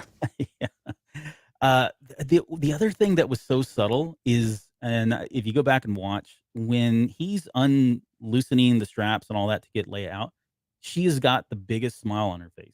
Like it's a very genuine, I feel safe. Dad's here, and I'm not implying anything there. But just, I was so waiting for her just to jump and give him a hug. Yeah. I was like, why won't you just do it? Yeah, I was with you, but it's such a sweet moment. You gotta see her face. Like her eyes are moving back and forth, and she's got the biggest smile on her face, waiting for that final strap. And she just kind of jumps out, and that's fine. I think we get a better moment of that, obviously, at the very end. But what I like is Obi-Wan's reaction, though, too, here, because Obi-Wan gives her a much softer look than he has consistently, throughout the previous episodes. And when he said, you can hear it in his voice too, "I'm going to get you home now." Yeah, and it's just this very calm and, I mean, again, kind of fatherly, or brotherly or friendly. It's very different than "you're a burden on me, and I'm just doing this because I was guilted into it by your dad." Yeah. So that part of it, that kind of bitterness, if you will, has gone away from Obi-Wan, and you get this again, that kinder and more generous, and the Obi-Wan Kenobi that we have known and loved is starting to resurface, and he's getting more comfortable with that being him. Yeah. And that's not a bad thing to be those things, even in these really difficult times. Yeah, I think they did a good job, whether it was through, I guess, the stage direction, if you want to call it that, or the fact that Ewan put the time and effort into to kind of show us that progression, right, of all of these different aspects of what a Jedi is in the use of their power, in their compassion, in their selflessness, and seeing that starting to become more and more like the Obi-Wan that we know. And he's at the end of this episode, he is a stark different person than he was at the very beginning. So Absolutely. We can talk more on that here in just a little bit. There's they head to the tunnel. Let's talk about the tunnel scene. It was another great tunnel scene. I saw somebody post the image of Luke in his tunnel scene, then Vader, and then Obi-Wan Kenobi, and you had the red, the green, and the red, blue lightsabers, and you never want to get caught in a tunnel with the Jedi unless you're another Jedi, I guess is Right. the story there. But he was on fire, man. Like he was doing like, and even in that just little scene, like where he starts at the very beginning, he looks a little awkward, but he's effective. But by the Right. very end, like you said, he's like, I mean, he's flipping blaster bolts to knock out equipment or whatever that thing was, that panel there. Yeah, And then he was did that. he ends was it with his blocking little them backwards too, like from Oh, yeah. behind him. Yeah, there were a shot couple that one times there. stormtrooper deflecting that. And then Yeah. of course we get the little twirl, which I saw some of the reactions and people were just losing their minds over that, which is rightful, or is right. I mean, I get it. I was pretty excited too. I was about to say, if you didn't, we're just going to end the show and just completely No. cancel the podcast. In Yeah, general. we're done. We're hanging Yeah. up. No, I mean because you're starting we're- to sound like a separatist. yeah, that's my line. You don't get to use that one. You're supposed to be. I don't believe you, and you're starting to sound like a separatist. I mean, the only thing we're missing is his little like 2-finger point thing. Right. And I wonder if we're going to get that because it feels like it'd be on the nose, but at the same time, I'm down for it. Like, let him do that to Vader. He did well because he did it to Maul, right? So Sure, it's his thing. why not? Trademark move, and if he's back, man. You got to bring him back all the way. You can't stop at just a little twirl. So yeah, he looked a little rusty. Got a little bit better there. There's another funny moment for me that I don't think is not feedback. They're in the tunnel, and he screams at Leia, "Hide!" And I'm like, Obi-Wan, There's nowhere to hide. where is she going to hide? There is no place. You're in a tunnel. There's really no. It was just Well, she's literally just kind of hugging the wall, basically, because you can't even get like the beams don't go all the way down to the Nope. windows. You basically have to get up in the window. yeah. She would have to like It's like on a cruise ship. You got to go sit Yeah. up in the window. into the window itself on the sill in some way. That would have been a hide. But I was He thinking, should have well, said, "Get behind me! Get behind me!" exactly. Yeah. It was just funny because I was thinking. I laughed too. I was with you. How many times have you ordered a child to do something because you're just instinctively saying it and then realizing that, okay, well, that's stupid. They can't do that or whatever. I mean, it's just, Right. It was in the moment. Right. So I'm going to chalk that up to inexperienced parenthood. We get the crack in the glass, and I mean, this is a pretty large feat to have held back that much water and that much pressure for as long Yeah. as he did too. Right. It wasn't just like, let me stop this thing. I mean, he was buying everybody time, trying to keep it. And then he almost looked like he was diverting the water at the very end. Like, I can't remember how she did it. She kind of like took the camera and I thought he was going to like force it down the hallway, but what Yeah. it looks like he really did is he really shattered everything else and like basically pushed as much as he could that way, before he turned around and started hauling ass out. okay. All right. Now I get it. But yeah, so he started breaking all the glass down there because I thought, he was just going to kind of take it and redirect it. But Either fair way, enough. it was a feat of the Force that I thought was pretty significant. Right. Well, again, that's not a small task. That is a very difficult task. And I think that was really finally the final confirmation that the strength of Obi-Wan Kenobi is back for the most part. Now, is he going to be as good as what he was 10 years ago? Still probably no, right? But the confidence is growing. He's not thinking, he's not overthinking, and he's just doing this stuff, and it's all coming back. That muscle memory is starting to, to reform and come back, and he's going to be able to hold his own, coming up here in the future. Yep. So that Force takes out the Purge Trooper, that one Purge Trooper, and Stormtroopers as well. And then let's jump to the trench coat. So somebody said this was the Little Rascals, and I guess you have to know or have seen. I think they did it in the movie too, because it is a very memorable episode of the Little Rascals where they go 3 high. Yeah, or it's done in cartoons and everything. Yeah.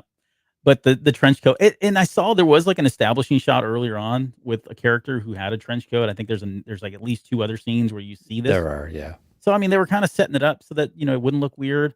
And I don't know why people are getting so bent out of shape about this. I actually thought it was funny. Like, of all the things, this was really the best thing they had. And they could have wrote this other ways. I mean, they could have found like a utility, like a repulsor lift utility cart. You know what I mean? And like stuck her underneath there or something else. But I think this was kind of funny, and I think it. I know some people have said, "Well, this dumbs down the Empire." Well, sorry to break this news to you, but this has been going on in Star Wars, right? Ever since the originals. They've always been kind of dumbed down. And Yeah, I've on the other hand, I've seen some people try to explain this away, like, well, the klaxons were going off and people were rushing here and there. No, go rewatch it. Outside, everybody was still just kind of casually walking around like there was nothing wrong. I think that was the part I had. It wasn't so much like how they were doing it, because, like you said, you just make do with what you have, right? Yeah, yeah. And that's what they had. You do it, and you just try not to get noticed. But they walked through a lot of Imperials when a lot of things were going on, and it wasn't that they were all super crazy busy and just ignoring and bumping into everyone. Mm-hmm. They were literally just kind of strolling through. So I think some of the criticism's actually pretty valid in that regard. And that's not a hill to die on, though, by any stretch. No, but it was a bit. It was a bit comical, though, that they were just kind of strolling out. It was. It was comical, and I took it as almost a positive kind of comedy thing. Like, well, I mean, Obi-Wan, you could definitely tell, like, this is the dumbest thing I think I've ever done. Oh yeah, like how is this not going to work? It's not going to work. Not going to work. But again, you have to you have to take it at face value that there was a lot going on, and yeah, people may have been moving around casually. That's probably a limitation of the set itself more than anything else, and not having a lot of room to kind of hurry around in because they're on that what's it called? It's not the view freaking system, that stage system. The volume. The volume. Thank you. Yes. They've only got so much room on that thing, so they can't go run around on a full set like they normally would. Yeah, and again, the Inquisitors, when they're still inside, I mean, the Inquisitors, I know, are walking the other way, and they're kind of on the far left, and the Inquisitors are coming at us. Mm-hmm. But again, Fifth Brother is totally consumed with being angry with Reba again, right? Yeah. And he's just, she's going to pay for this. It's just, again, it's just their focus isn't there, and they can't get out of their own stuff right in front of them. So when this was going on, the line that ran through my head was, "This is some rescue." Like, yeah, this was their best plan. So I have a genuine question, though. Like, what was their plan to get her out? It was never discussed. That's exactly where I was going. Like, what they were going out there, but what were they going to do when they got there? Because they had no expectations that, like, oh, you know what? They were probably going to take Tala's ship. Oh, that's where they were trying to head off. Yeah, okay. So they were probably, I don't know why that just didn't click, but yeah, they were probably trying to get back to her ship. Yeah. Okay. All right. That makes more sense. All right. I'll give them a pass on that one. But I was thinking, what were they planning on doing? Like, did they not have, but yeah, I guess the ship was still there, and I guess they were banking on it not going anywhere, which is kind of a. Now, I don't know where it was because I didn't see it, but yeah, it got moved, towed. Got a wheel lock on it somewhere. Ken says it's like Shawshank Redemption. You never look at someone's feet. I love that line because I love that movie, and it's very true. Andy Dufresne says that you never look at someone's feet when he walks out with the ward's shoes that he's been polishing the whole movie. So that's a deep cut. Let's see. So then we get the traitor line. Traitor! And this is Reba coming in. A traitor. Yep. And she says, this is, Tala says, this is never who I was. And what she's saying there, there were some people that I think that I saw people were asking questions about what she meant in that moment. And it's really about what we had said. She joined the Empire with all the good intentions and thinking that, she bought into all of the marketing and all that stuff and the recruitment films and all that, and realized that, well, these guys are pretty awful people. And by her saying this is never who I was never somebody who belonged in this empire. So you can't label me as a traitor because I've never really been in this fight for you guys, right? Right. Is all really that was kind of going. So this kind of gives her more of her backstory, and it aligns with her recent interview that she did as well. And again, this is the definitive moment of where clearly that end of the life is done for her to be able to confront that directly to the Inquisitor. I think it was a big moment for her. Of course, she had nothing else to do but just sit there and have a chat anyway. Yeah. As you're surrounded by stormtroopers and purge troopers. I was generally thinking like, wow, how the heck are they going to get out of this? Like, and I wasn't really anticipating the T-47s. I was kind of just caught up in the moment. This is where I was on the edge of my seat going, holy crap, what's going to happen now? Because, and the one thing that struck me interestingly also was the fact that Kenobi, now the T-47s come in and they blow up the place and all that. And I'm not even going to talk about, well, how did they get out? And it looks like they could have stopped. And shut up, just watch the show, right? But when they could have stopped, what are you talking about? There were some people like, how would they have stopped? They were coming in too fast. There wasn't a lot of room for them. When they, I saw somebody took it and then they like put the measurements up there, like this is approximately X amount of meters, and they were going at this speed, so therefore they wouldn't have been able to pull out of that. It would have been a suicide mission. I'm like, wow, Star Wars. Have you ever fans. played Rogue Leader? Was that the video game where you could slow it way down, you could turn on a dime? I mean, come on, play some old Star Wars games, folks. Well, whatever. It's so frustrating. But that's not what I want to talk about. It's gonna be all right, my friend. It's gonna be all right. Here's what I want to talk about. The more substantial thing that I noticed is I felt like when that was going on, Kenobi used his blaster more than he did his lightsaber, and I thought, well, and again, didn't use his lightsaber at all. Yeah, he didn't pull it out, and I thought, well, he would have felt like more confident, especially with that much firepower going around him, flying everywhere, and all that. It feels like that would have been the safer thing for him, the more secure option for him, rather than defaulting to his blaster. And I thought, well, maybe it's because he was worried about, Leia being there. But then no, he was fighting Leia right in front of her on two fronts, front and back, in some ways. So I don't know. Any thoughts as to why he would have? Is it just because he's still not 100% yet, and he had it in his hand and didn't really have time to think about it? Well, I think I don't know if they had it in his hand. I mean, because I think the reason why he didn't have his lightsaber in his hand is already. That's what I was saying. Well, yeah, he pulled it. Yeah, I think the reason why he didn't have a lightsaber anyway, if he would have pulled it out while they were in a standoff, likely just pulling it out would have opened fire like execution, squad style, right? Mm-hmm. So I think that makes sense. But I think some of it, yeah, you still have to go a little bit of where's the reflex? Is it the reflex to reach for the lightsaber? Or is it to reach for the for the blaster? And I think while the lightsaber is becoming more of an extension of him again, I think it's still a habit to not reach for that as your first tool. And I tend to agree. It probably would have been a better weapon to deflect things, but at the same time, they were just kind of run and gun. But back in the day, they would have definitely done it with lightsabers and not blasters. So, yeah, I mean, fair enough on that one. But again, he had two weapons, and that's the one he chose.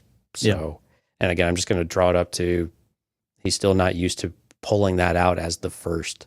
Right. As the first thing. When he's in a hallway surrounded on both sides and he's basically on his own, or just he can manage where Leia's at too, that makes a lot more sense to have a lightsaber. Mm-hmm. And he probably had Talos covering fire as well, or Talos right next to him as well. Exactly, yeah. Okay. That's kind of how I interpreted it as well, but I think it's significant in that it just points out, like you said, it's not his first instinct. It's still not, even though he's come a long way, he's still got some room to grow there. Okay, so then let's spend the next 20 minutes talking about Wade and his death. It was very traumatic. It was. I don't know why I give Wade so much crap. I actually like Wade. I thought it was fun. He's kind of I don't know why people thought that like Wade wasn't even mentioned before. I saw early on some people were like, who the hell is Wade? And why is everyone so upset? Well, that's why I keep bringing him up. I'm like, well, dude, he was there in the conference room and they said his name. I mean, he wasn't a critical character, but again, it just goes back to they're not used to losing people, I think. Yeah. And so it's a very traumatic thing, and they seem to have a very good relationship.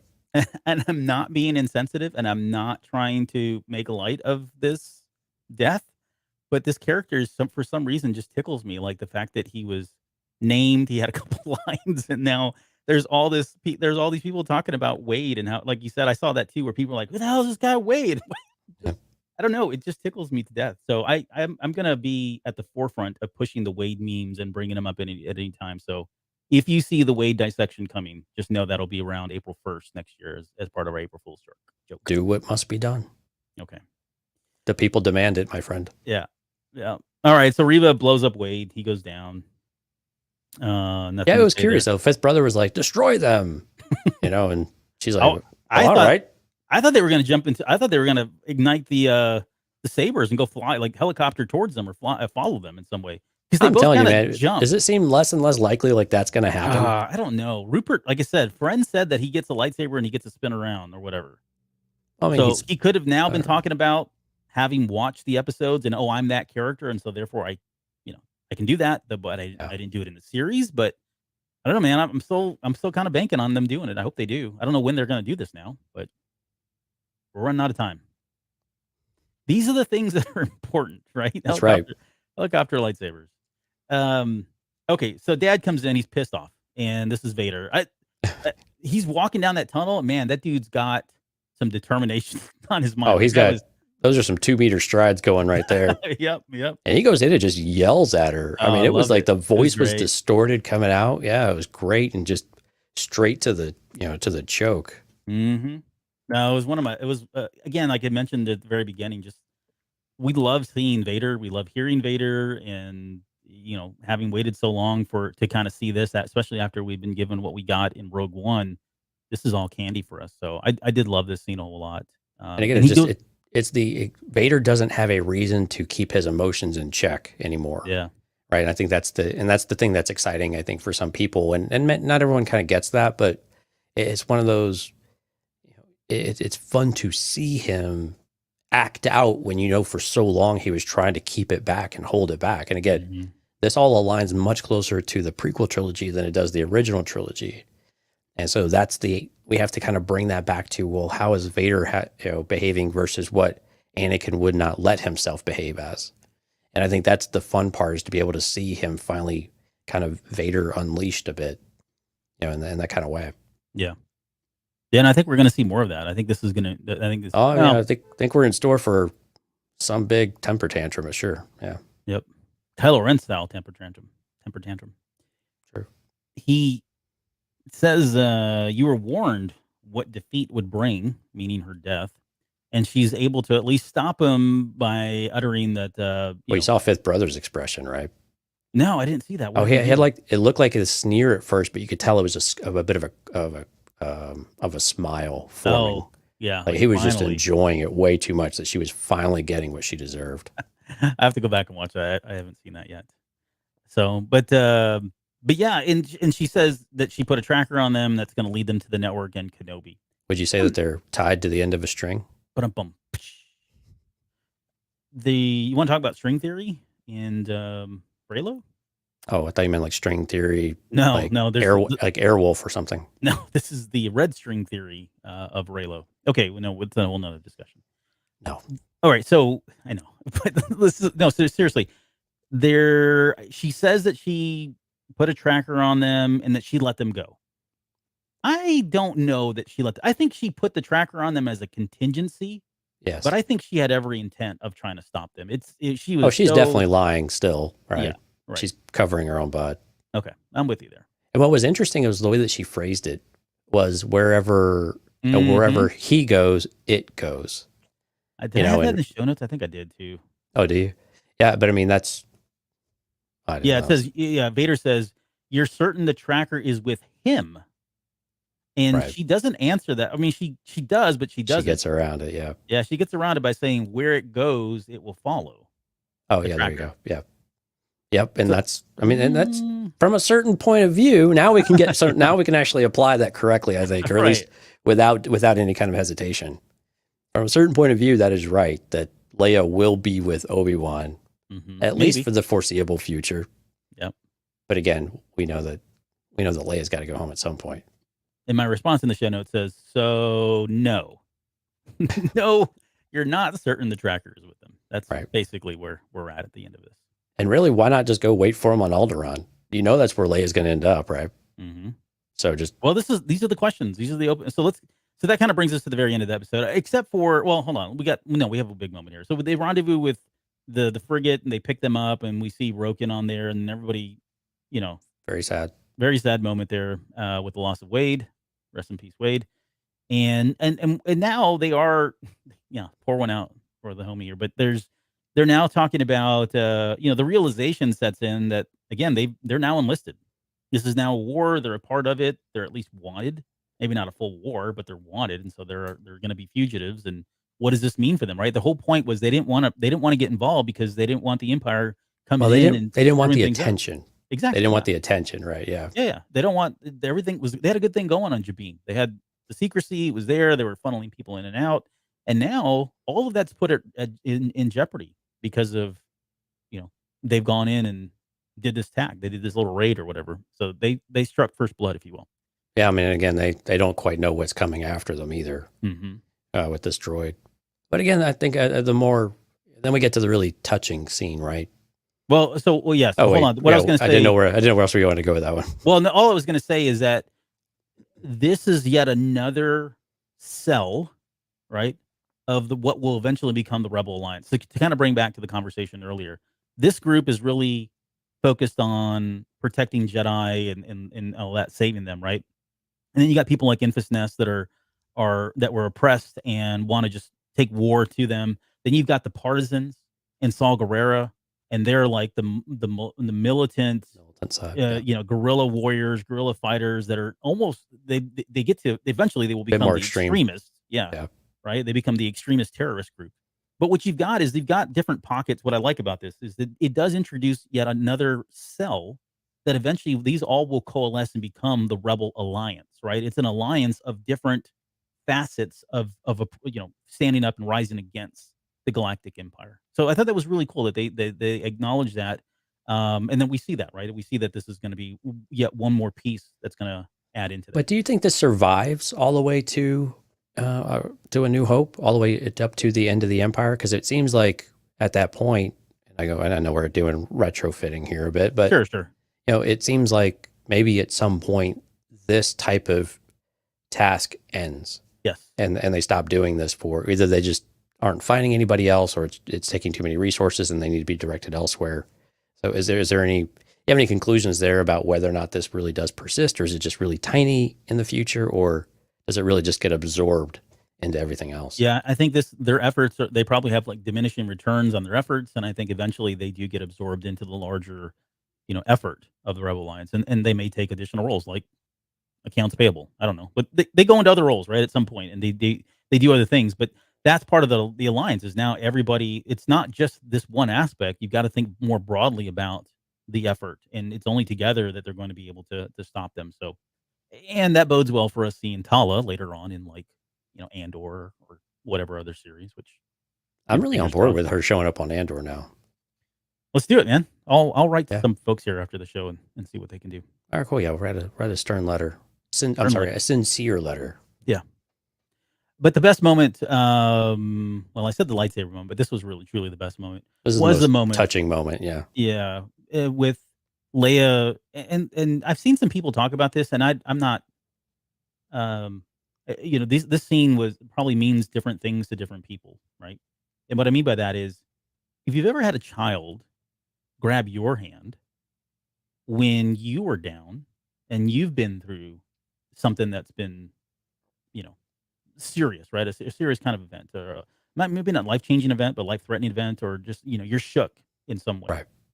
The fact that children have the ability to sense that and grab your hand or touch you or give you a hug, it says so much about the child itself and your relationship to the child. And you feel so much better about what you've done, that you've brought this person into the world, and that they're so compassionate. And I think that's what we see here. We see Leia's compassion. She has every right to be in fear. She has every right to be scared, thinking about herself, crying, self-pitying, whatever it is. And yet she's the one that grabs Obi-Wan's hand and pulls it over to him. And then together they hold hands. But you can see it on Obi-Wan's face, like he's surprised that she did that. And that's the part that I think is getting lost. I think people are like, oh, it's really cute. There's a sweet moment. But no, there's more there. It speaks to Leia's maturity. It speaks to her compassion that we all know that she has. And it speaks to her selflessness, right? If there's any one thing outside of being a rebel that we know about Leia, is just her compassion and her selflessness, right? She is a Jedi, even though she may not have the Jedi moniker and didn't complete training and all that. But she acts very much in this way because she gives her life and puts her life out there every single day for the galaxy. And it was just a great moment. And I love that she held on to the shot. It wasn't like a 2-second thing. She held on to it for, 10, 15 seconds. It went on for a pretty long time. What I think is also that Leia finally opened herself up to that connection with Ben. Yeah. Yep. And so I think it was as much that as she was almost like a welcome home type of touch too, right? Of nice to finally see you, for who you are, and to finally allow both of them recognizing that opportunity, that there is a connection there, and that, this is a strong bond that's developing. And so, but yeah, I think it was very much on both sides. And again, it makes sense that it was Leia to do it, right? Mm-hmm. It's not like Obi-Wan has a lot of experience of a lot of emotional connection to people that didn't end with them dying. So, I mean, it's something that he's been so far removed from too, that, to have this, it's been very much part of his journey to come back to where he was. And we talked about, his relationship with Padme and some of the, how they weighed on that a bit the first few episodes. And again, I think that disconnection and that not having that trust in a person or in another individual, that jades you after a while. And so to have that kind of restored to you, one, you get kind of smacked around by your dad, but then to also have that more pure of heart way come to you and pull you out of it is really, I think that's really meaningful. I thought it was a beautiful moment. Yeah, and I think in some ways, I think Obi-Wan now, Bail Organa is pleading to him like, you don't realize how important she is, and I think he does, especially at the very end now, right? She is something very special because she was able to do this, and that moment was needed by Obi-Wan as much as it was needed for her. Although she was the stronger one, I think they both needed that small little moment like that to say. But on okay, Jabim, he comes out and says that she's very important to me. Yeah, and that was an eye opener that he is connected to her. He does feel attached to her in some way and feels responsible for her at the very least, and is beyond doing something for an old friend at this point. All right, well, let's get into hour number 3, and let's talk about, I guess, the outstanding questions here. All right, so where are they going next? And I've got a couple of different options. I mean, the more obvious ones are Jabim.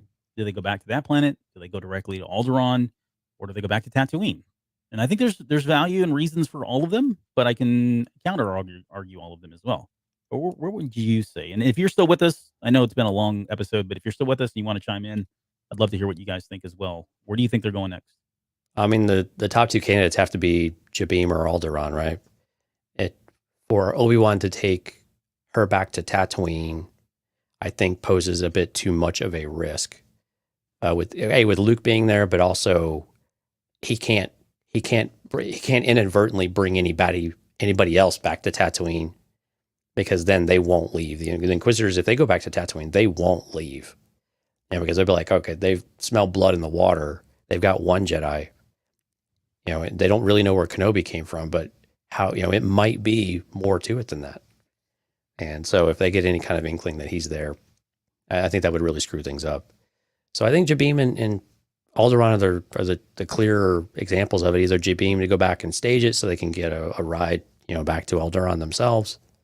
I have a feeling that's probably where they're going, because I have a feeling we're going to have a conflict probably around Jabim that will out that base, and the Empire will come in and with some kind of force, and that's where we'll end up having it, rather than that type of event happening on an Alderaan. I would say Jabim is probably the more likely one. So they have no reason to think the Empire is after them, right? They don't know. I mean, as far as they know, they got away, and so at this point, they can go wherever they want to. The only thing I was thinking is about Tatooine is that's where Bail met Obi-Wan Kenobi, and if he is thinking that, hey, I don't want this to be traced back to me. I mean, he shows up and he's in a cloak, and it seems like he was trying to be real secretive that he was even on the planet, right? For obvious reasons, because he doesn't want to associate himself with him. Now, hold that, because I know that's the one thing that we're going to talk about here is that association now, because I think it's implied now, right? Heavily implied. But if they go back to Tatooine, then that's a point where he can pick up Leia and they can get out of there, and it can look like they never, they don't have a direct ship coming to Alderaan to drop her off. I think that's more dangerous than going to Tatooine. Okay, but I still think it's going to be Jabim, and I think we're probably going to have, unless we got 2 episodes left, so we don't know how long those episodes are. So they could still have another confrontation planet, but at least with 2 episodes left, I would say the final confrontation that we've all been waiting for maybe does happen on Jabim. I don't know where. We didn't get to see a lot of the sets that were there. It looks like it's just, a desert planet of some sort. And and they were kind of in this mountainous type of region, potentially kind of rocky outcroppings. Yeah, really no idea what the landscape there or the geography looks like. So, but that would be my guess is Jabim. I don't know. What do you think about the Tatooine thing, though? I didn't think about that. That's where Bail, but really the only reason why Bail came out there was to pull Obi-Wan out of his cave, pretty much literally. Mm-hmm. And so it seems like to me it would make more sense to have a rendezvous point, probably not Jabim. Yeah, not Although- Jabim, not Alderaan, and not Tatooine. Honestly, right? Right. It would be like, yeah, it would be like at the end of Revenge of the Sith, right? They met on a ship, and then they met on the asteroid, something like that. Neutral location, rendezvous point. That would make a lot of sense. Presumably, Bail knows about Jabim, though. So yeah, I would have guessed. Yeah. So he could go there, although I think that's a risk, especially at this point. But he may not realize that risk, although he's, him and Bray are very smart. So I would presume that they would take any kind of precautions to keep him away from anything that resembled an anti-Empire installation. So, yeah. So, I mean, Tatooine's on the table, I think. And that would definitely give you an opportunity for Reva and Owen to settle their score. Yes. I was not even thinking about that, honestly. I was thinking... I just gave you your in, man. I know. Yeah. I didn't even... That's like right in my face. I didn't even think about it. No, I was going from the more of the... That's where they met, so that's the rendezvous point, right? Even though there is some risk inherent there. Now, I mean, and the symbolism of that conflict with Vader in the final confrontation happening on Tatooine is something, though, right? I mean, that's a really powerful location for a lot of that to come out, especially for it to be a place that Vader is defeated on. And that might be reason why Vader never comes back. I don't know, but again, I think it's just too much for any kind of climactic event to happen on Tatooine, because why would they end up leaving it then? And I think it would just be a little bit too much. So again, I think Jabim probably makes the most sense, because then you could have a bigger conflict there. Vader can be on the ground. It's not in a ship, nothing like that. And so I think all those things kind of add up there. Well, he's going to come in surfing on his ship, right? That's what he does. So yeah, like the Silver Surfer. Yep. Or like Teen Wolf. Twilight of the Apprentice. Oh, I think I meant like Teen Wolf right on top of the van. On top of the van. Yeah, something like that. Everybody's got to serve. So the burning question that I think everybody's been talking about now, especially Vader? Vader's not on fire. No, the burning question. Good night, everybody. We'll see you next week. No, so this is Bail Organa. He's kind of made a mess of this, right? Or he's in a mess. How about that? Yeah. Because I don't know, like even prior to this episode, I was thinking, okay, he's still got some, plausible deniability here, right? He can still hide behind, I'm a senator. I can still hide behind, the emperor's not wanting to meddle, or not, wanting to control the political affairs and not have to worry about these grunts and all that, right? But the reality is he now has Reva and potentially Vader, who's going to tell Reva. So there's a couple of ways that you can get out of this still, I think. But okay. So assuming Reva tells Vader, oh, by the way, they have Bail Organa's child. Oh, how did that happen? Well, I knew Bail Organa and Kenobi had a relationship, and so therefore I used him as the bait to smoke him out. That right there is like incriminating in a lot of ways. More that in itself is incriminating. So I don't know how he gets out of that. The way he would get out of that is Reva doesn't tell Vader. Although she dies. Yeah. Or the fifth brother. I mean, the fifth brother saw it too. So why wouldn't the fifth brother tell him? I don't know if they have that relationship, but other people were privy to seeing Leia. And that's actually probably a better point, is why is the fifth brother not told Vader?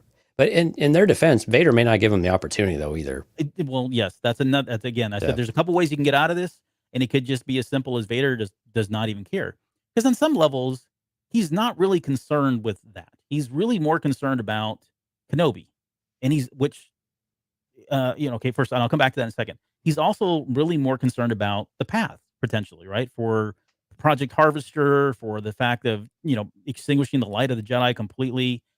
And really Leia and the Organas don't really have a direct tie there. I mean, yes, they're abating the Jedi who's helping them, but at the end of the day, what have they really done? Right? It's just guilty by association. So they don't really have any to pin on them from that perspective. But here's the question I have for you. Except, why would Obi-Wan be helping save his child?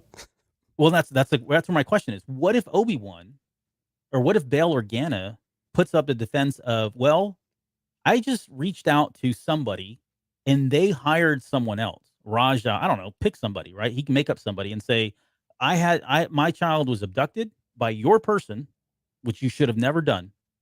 and I needed my child back. And so I went and asked from help, and I've got no contact, no relationship with Kenobi. Yes, we had a relationship in the past, but that was through a third party, and someone else went out and found him, and it just so happened to be that guy. And it's not a strong argument, but Yeah, I was about to say this isn't. You're not going to be on the stand convincing a jury of this. Well, you're not going to convince Vader of it, I guess, is where I'm going. But Right, I mean, yeah, exactly. but does he have that?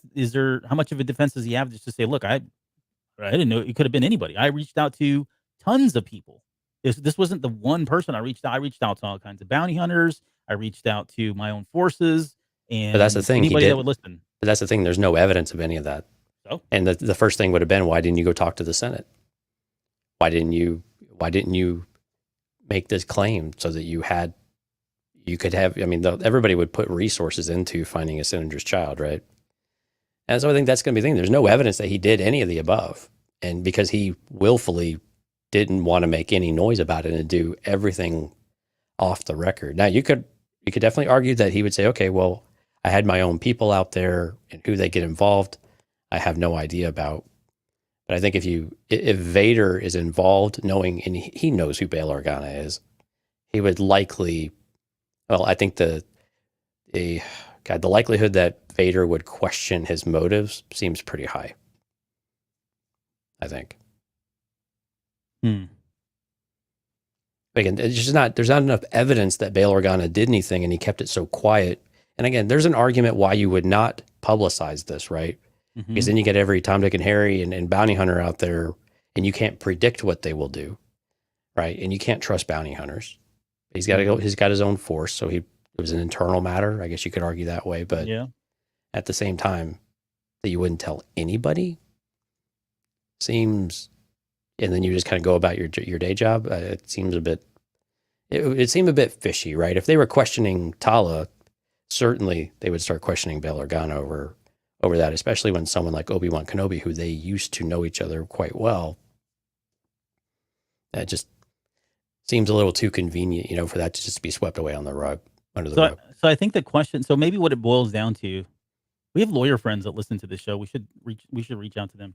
I think where this boils down to is you're assuming the Empire operates like an actual court of law. Yeah, no, they don't. I know. Yeah, they don't have really due process or anything like that. Nah. But for the sake of this, I think the question then boils down to: is aiding and abetting a Jedi? Because it's treason. Do they have that evidence? Do they have that as evidence? Yes. Right. They don't. Well, do they need much evidence for it to be considered evidence? But what's the crime? Aiding and abetting an enemy of the Empire. Did they, though? Conspiracy. Well, it doesn't matter if they did or didn't. This sounds like it's more. You definitely sound like a separatist now. So I was going to say, this sounds like A Few Good Men, where he's like, it doesn't matter what I think; it matters what I can prove, right? Yeah, but again, it doesn't matter what you could prove, because the Empire, once you're guilty, you're guilty. You're guilty until proven innocent, right? Yeah. And even then, you still might suffer. So I just think there's when it comes to the Jedi in particular, in Rebel cells, I think in general, there appears to be effectively a zero tolerance policy in place. Mm-hmm. And again, they're not above. I mean, like they were going to do with Tala, right? We will interrogate you. Presumably, that is the equivalent of potential torture, just to confirm that you're telling me the truth of your own people. So again, they're not operating under the same rules that you and I might enjoy as citizens here. Yeah. I'm still struggling with, there's a question that I'm trying to ask, and I don't know how to phrase it, but I think it's around, is the crime of that, I don't know. I got to gather my thoughts on this. Maybe I'll post it on social media or something, but I'm just trying, like I said, they've hired Kenobi somewhere. Kenobi helped rescue his daughter, but that's it. So is that greater than the risk of interfering with the Senate and the protection that's there and the plans that Palpatine has? I just don't know that Vader, the way I would work my way out of this, and you love it or hate it or whatever, the way I would work myself out of this, unless, again, we don't have the rest of the 2 episodes, right? So in this moment, the way I would work my way out of this is to say, yes, that sucks. However, that's really not what that's really, I mean, yes, we want Kenobi, but I mean, so what that he helped rescue your daughter? You had your daughter was taken by Reba, who should never have done that in the first place. Does that make sense? Yeah, no, I understand it. I just don't know that anybody. I mean, let's ask the question here. So, does the Senate know about the Inquisitors? Do they know what they do? I would say yes. I don't know. Do they know Everybody what they do? knows. Is probably less so. And do I they don't turn know. a blind? Well, and it sounds like I mean, so well, let's go down that path though. So if the Senate does know, then they are basically allowing the Inquisitors to do this type of thing anyway, right? So they're sanctioned. They're state sanctioned, right? So they're permitted to do whatever it is that they do, include hunting down and killing Jedi, which is their primary responsibility. Right, and they stepped over the line. They did not do that. They stole. But they were doing it daughter. to hunt. But their argument would be, not that they have to argue, but they were doing it to hunt a Jedi. And this senator over here has known how to contact a Jedi this entire time and didn't say anything. No, they have to prove that. No, they don't. They don't have to prove anything. That's my point. They don't have to prove anything. Like in the court, Bail Organa would not stand trial. They would just be offed.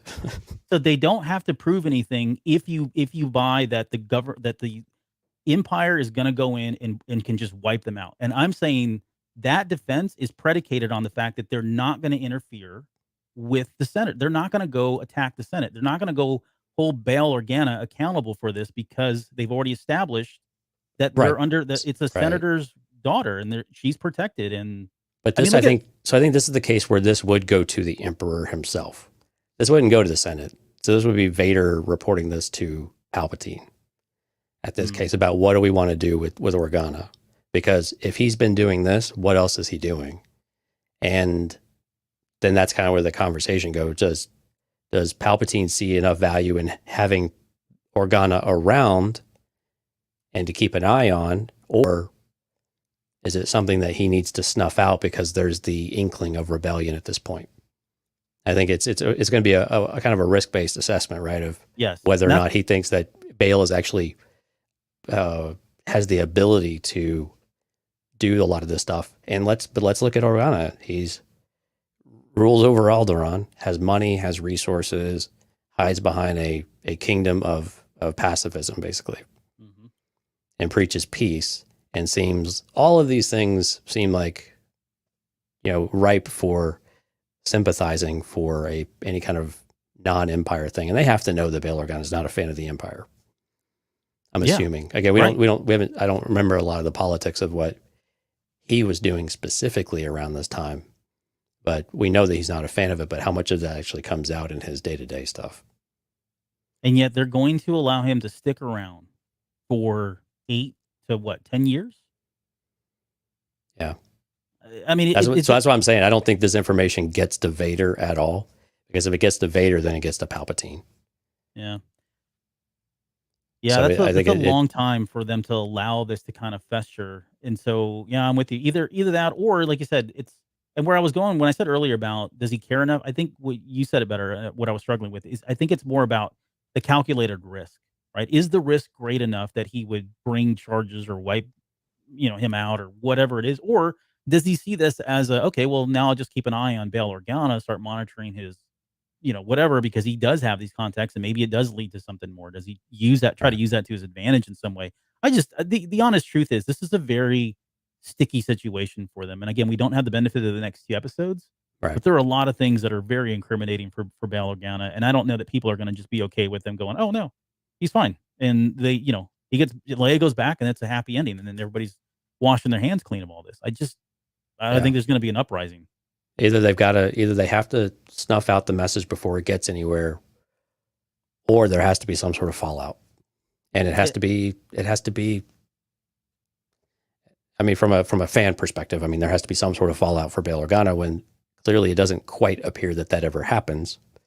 And so what would that actually be that would be meaningful? And it wouldn't degrade and really cut off kind of this series, I think, more so than anything else at the knees. So that's why I just don't think it's going to be easier just to keep that information. Keep that information inside the box. Yeah. Harold Joby's been on the defense of this. I don't know if you've seen some of he he's been responding to a lot of the feedback, Mm-mm. more around the Inquisitor than anything else, still. But he made a statement yesterday or today saying that they're well aware of some of the potential scene plot holes, breaking of canon. They're well aware of it. He said they spent a lot of time talking about this. They didn't just make this up, Yeah. and that everything will, they'll eventually get to it. And now there's rumors as of today, and credible on some levels, depending on, again, who you trust, saying that now they've gone back and altered the ending Yeah. to the series to allow for a season 2, Or some sort of extension of this in some way. right. I don't want Yeah. to call it season 2, but yeah. Yeah. So And that's why I was alluding to that last week, because this has been out there for a week or two now. That the initial response was so positive that, do we really want to do some of the things that we're doing, and do we need to adjust that? And that's where it's difficult to see how they would go about doing that, because you would have to think that that would be more of a really hardcore edit. And we've seen what hardcore edits can do. I mean, they can fix some things, but they can also break some stuff. yeah, and I think you pacify people by at least not explaining things, ending it too soon, but then saying, "Don't worry, more is coming." Right? They can't wait to announce this sequel, extension, whatever. 6 to 9 months, 12 months from now, everybody's gonna be pissed off from that time. It's just gonna be the Last Jedi all over again, right? Waiting for Right. the Rise of Skywalker to come out. But I Uh, think the hunt for Kenobi, though, is always it's like, how long do you want to let that go on before you say, okay, now I don't have enough time for Tarkin to believe that Kenobi is dead, right? And that he could have outlived his life and things like that.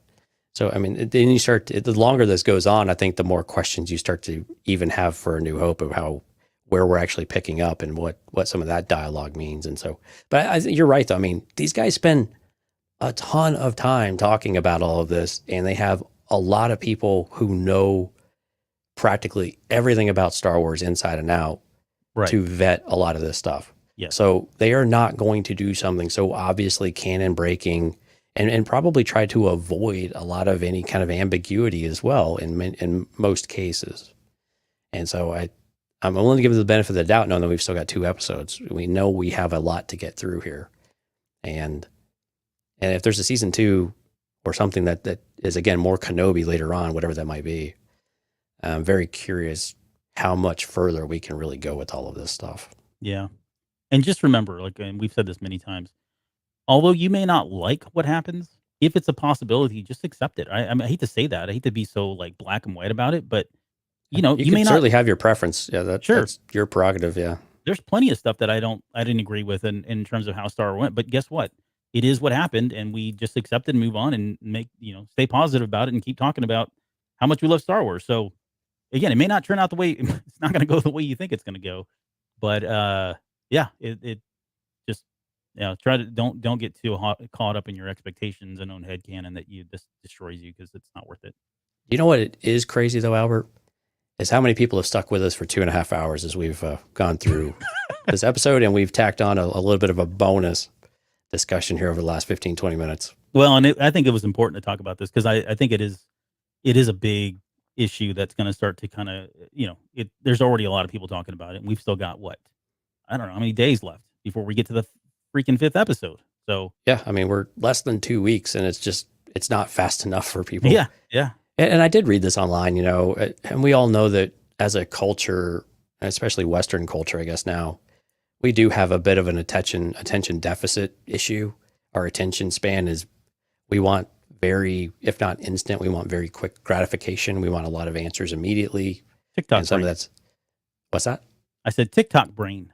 Well, yeah, and I think also is because we have a lot of information at our disposal and at our fingertips frequently. And so how quickly we're able to gather information ourselves is, we have a lot of power over that. Mm-hmm.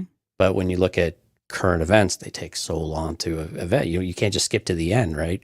And it's the same with some of these shows. We just want all the answers right away. And good drama, good storytelling, and all of that keeps you engaged and keeps you wanting to know what happens. And I got to be honest with you, it creates these good debates that we just have to be respectful to each other as we go through it. These debates can be fun, and they can be like what you and I have. You and I aren't going to agree on everything. sometimes I think some of the things you come up with are just completely out in left field, but it doesn't mean it's not fun to do with you, right? And we both come into it saying, this is for fun. We enjoy this. We enjoy each other's company. And while we be on different sides of something, this is what we're here for. We're here to speculate. We're here to have fun. And so those types of things are really important to continue to do. And unfortunately, if you're just looking for answers, well, I'm sorry, you're going to have to wait, for 4 weeks to get 5 episodes. And that's just the reality of it. Or you can go just search, Reddit for the Star Wars leaks and just live vicariously through leaks and not watch the content at all. That's probably better for some people to do. I don't know, man. That creates a lot of drama too. Yeah, it does too. But no, you're right. I mean, this is what we used to do back in the day before the internet, right? And we just did it around a coffee table. Wait years for another movie to come out, or not at all, and make up our own stuff. And that's why I have some of these kind of whacked out, crazy theories. Because they're super fun. Man. All right, well, let's get out of here because we're already at 2.5 hours. You got shout outs before we go? Yeah, I sure do. Again, we do a live stream for everyone that's listening to the podcast. Tonight we had Jonathan, Steph, Ken, Kathy, Jorge, Lego Cat 3000, love that name, Abel Garcia, Christopher Gassler, Richard Williams, Eugene Bird, Lauren, and then Ryman 6000. I don't really know how to pronounce it. Yeah, Ryman 6000. So anyway, also, we had a lot of people watching as well. Go ahead. We had Richard Williams and Abel Garcia as well. I don't know if you called them out, but yes, I did. Yeah, they were on the Facebooks, hitting the like button. We certainly appreciate that. And again, everyone, we certainly appreciate all of the support for the show and for coming out and sticking with us for 2.5 hours of part 4 of Obi-Wan Kenobi breakdown. Yep, 2.5 hours and only a 30-minute episode. That's what we get. That's what you get. That's right.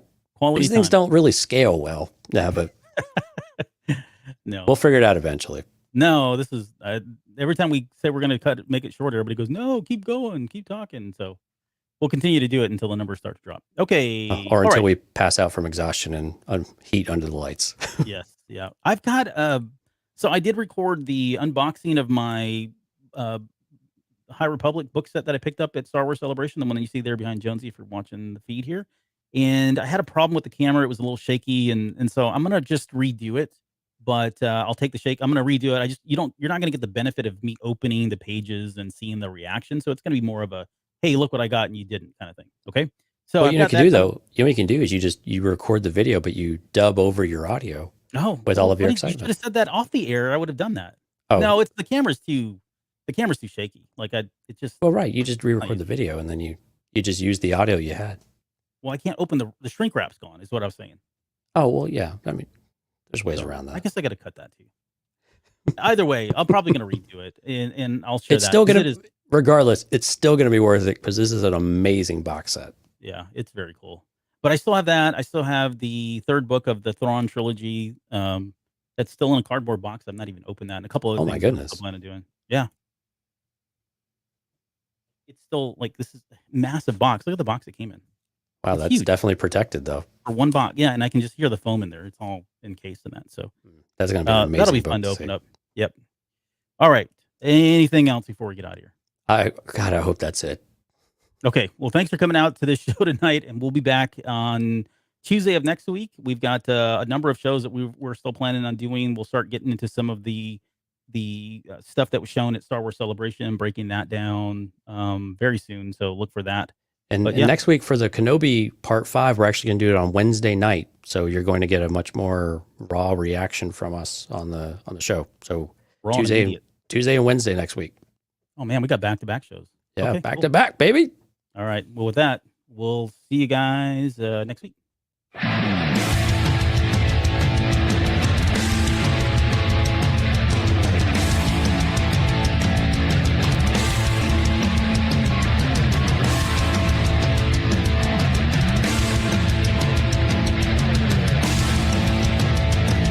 You're still listening? Wow, that's amazing. Well, I'm here to give you the disclaimer.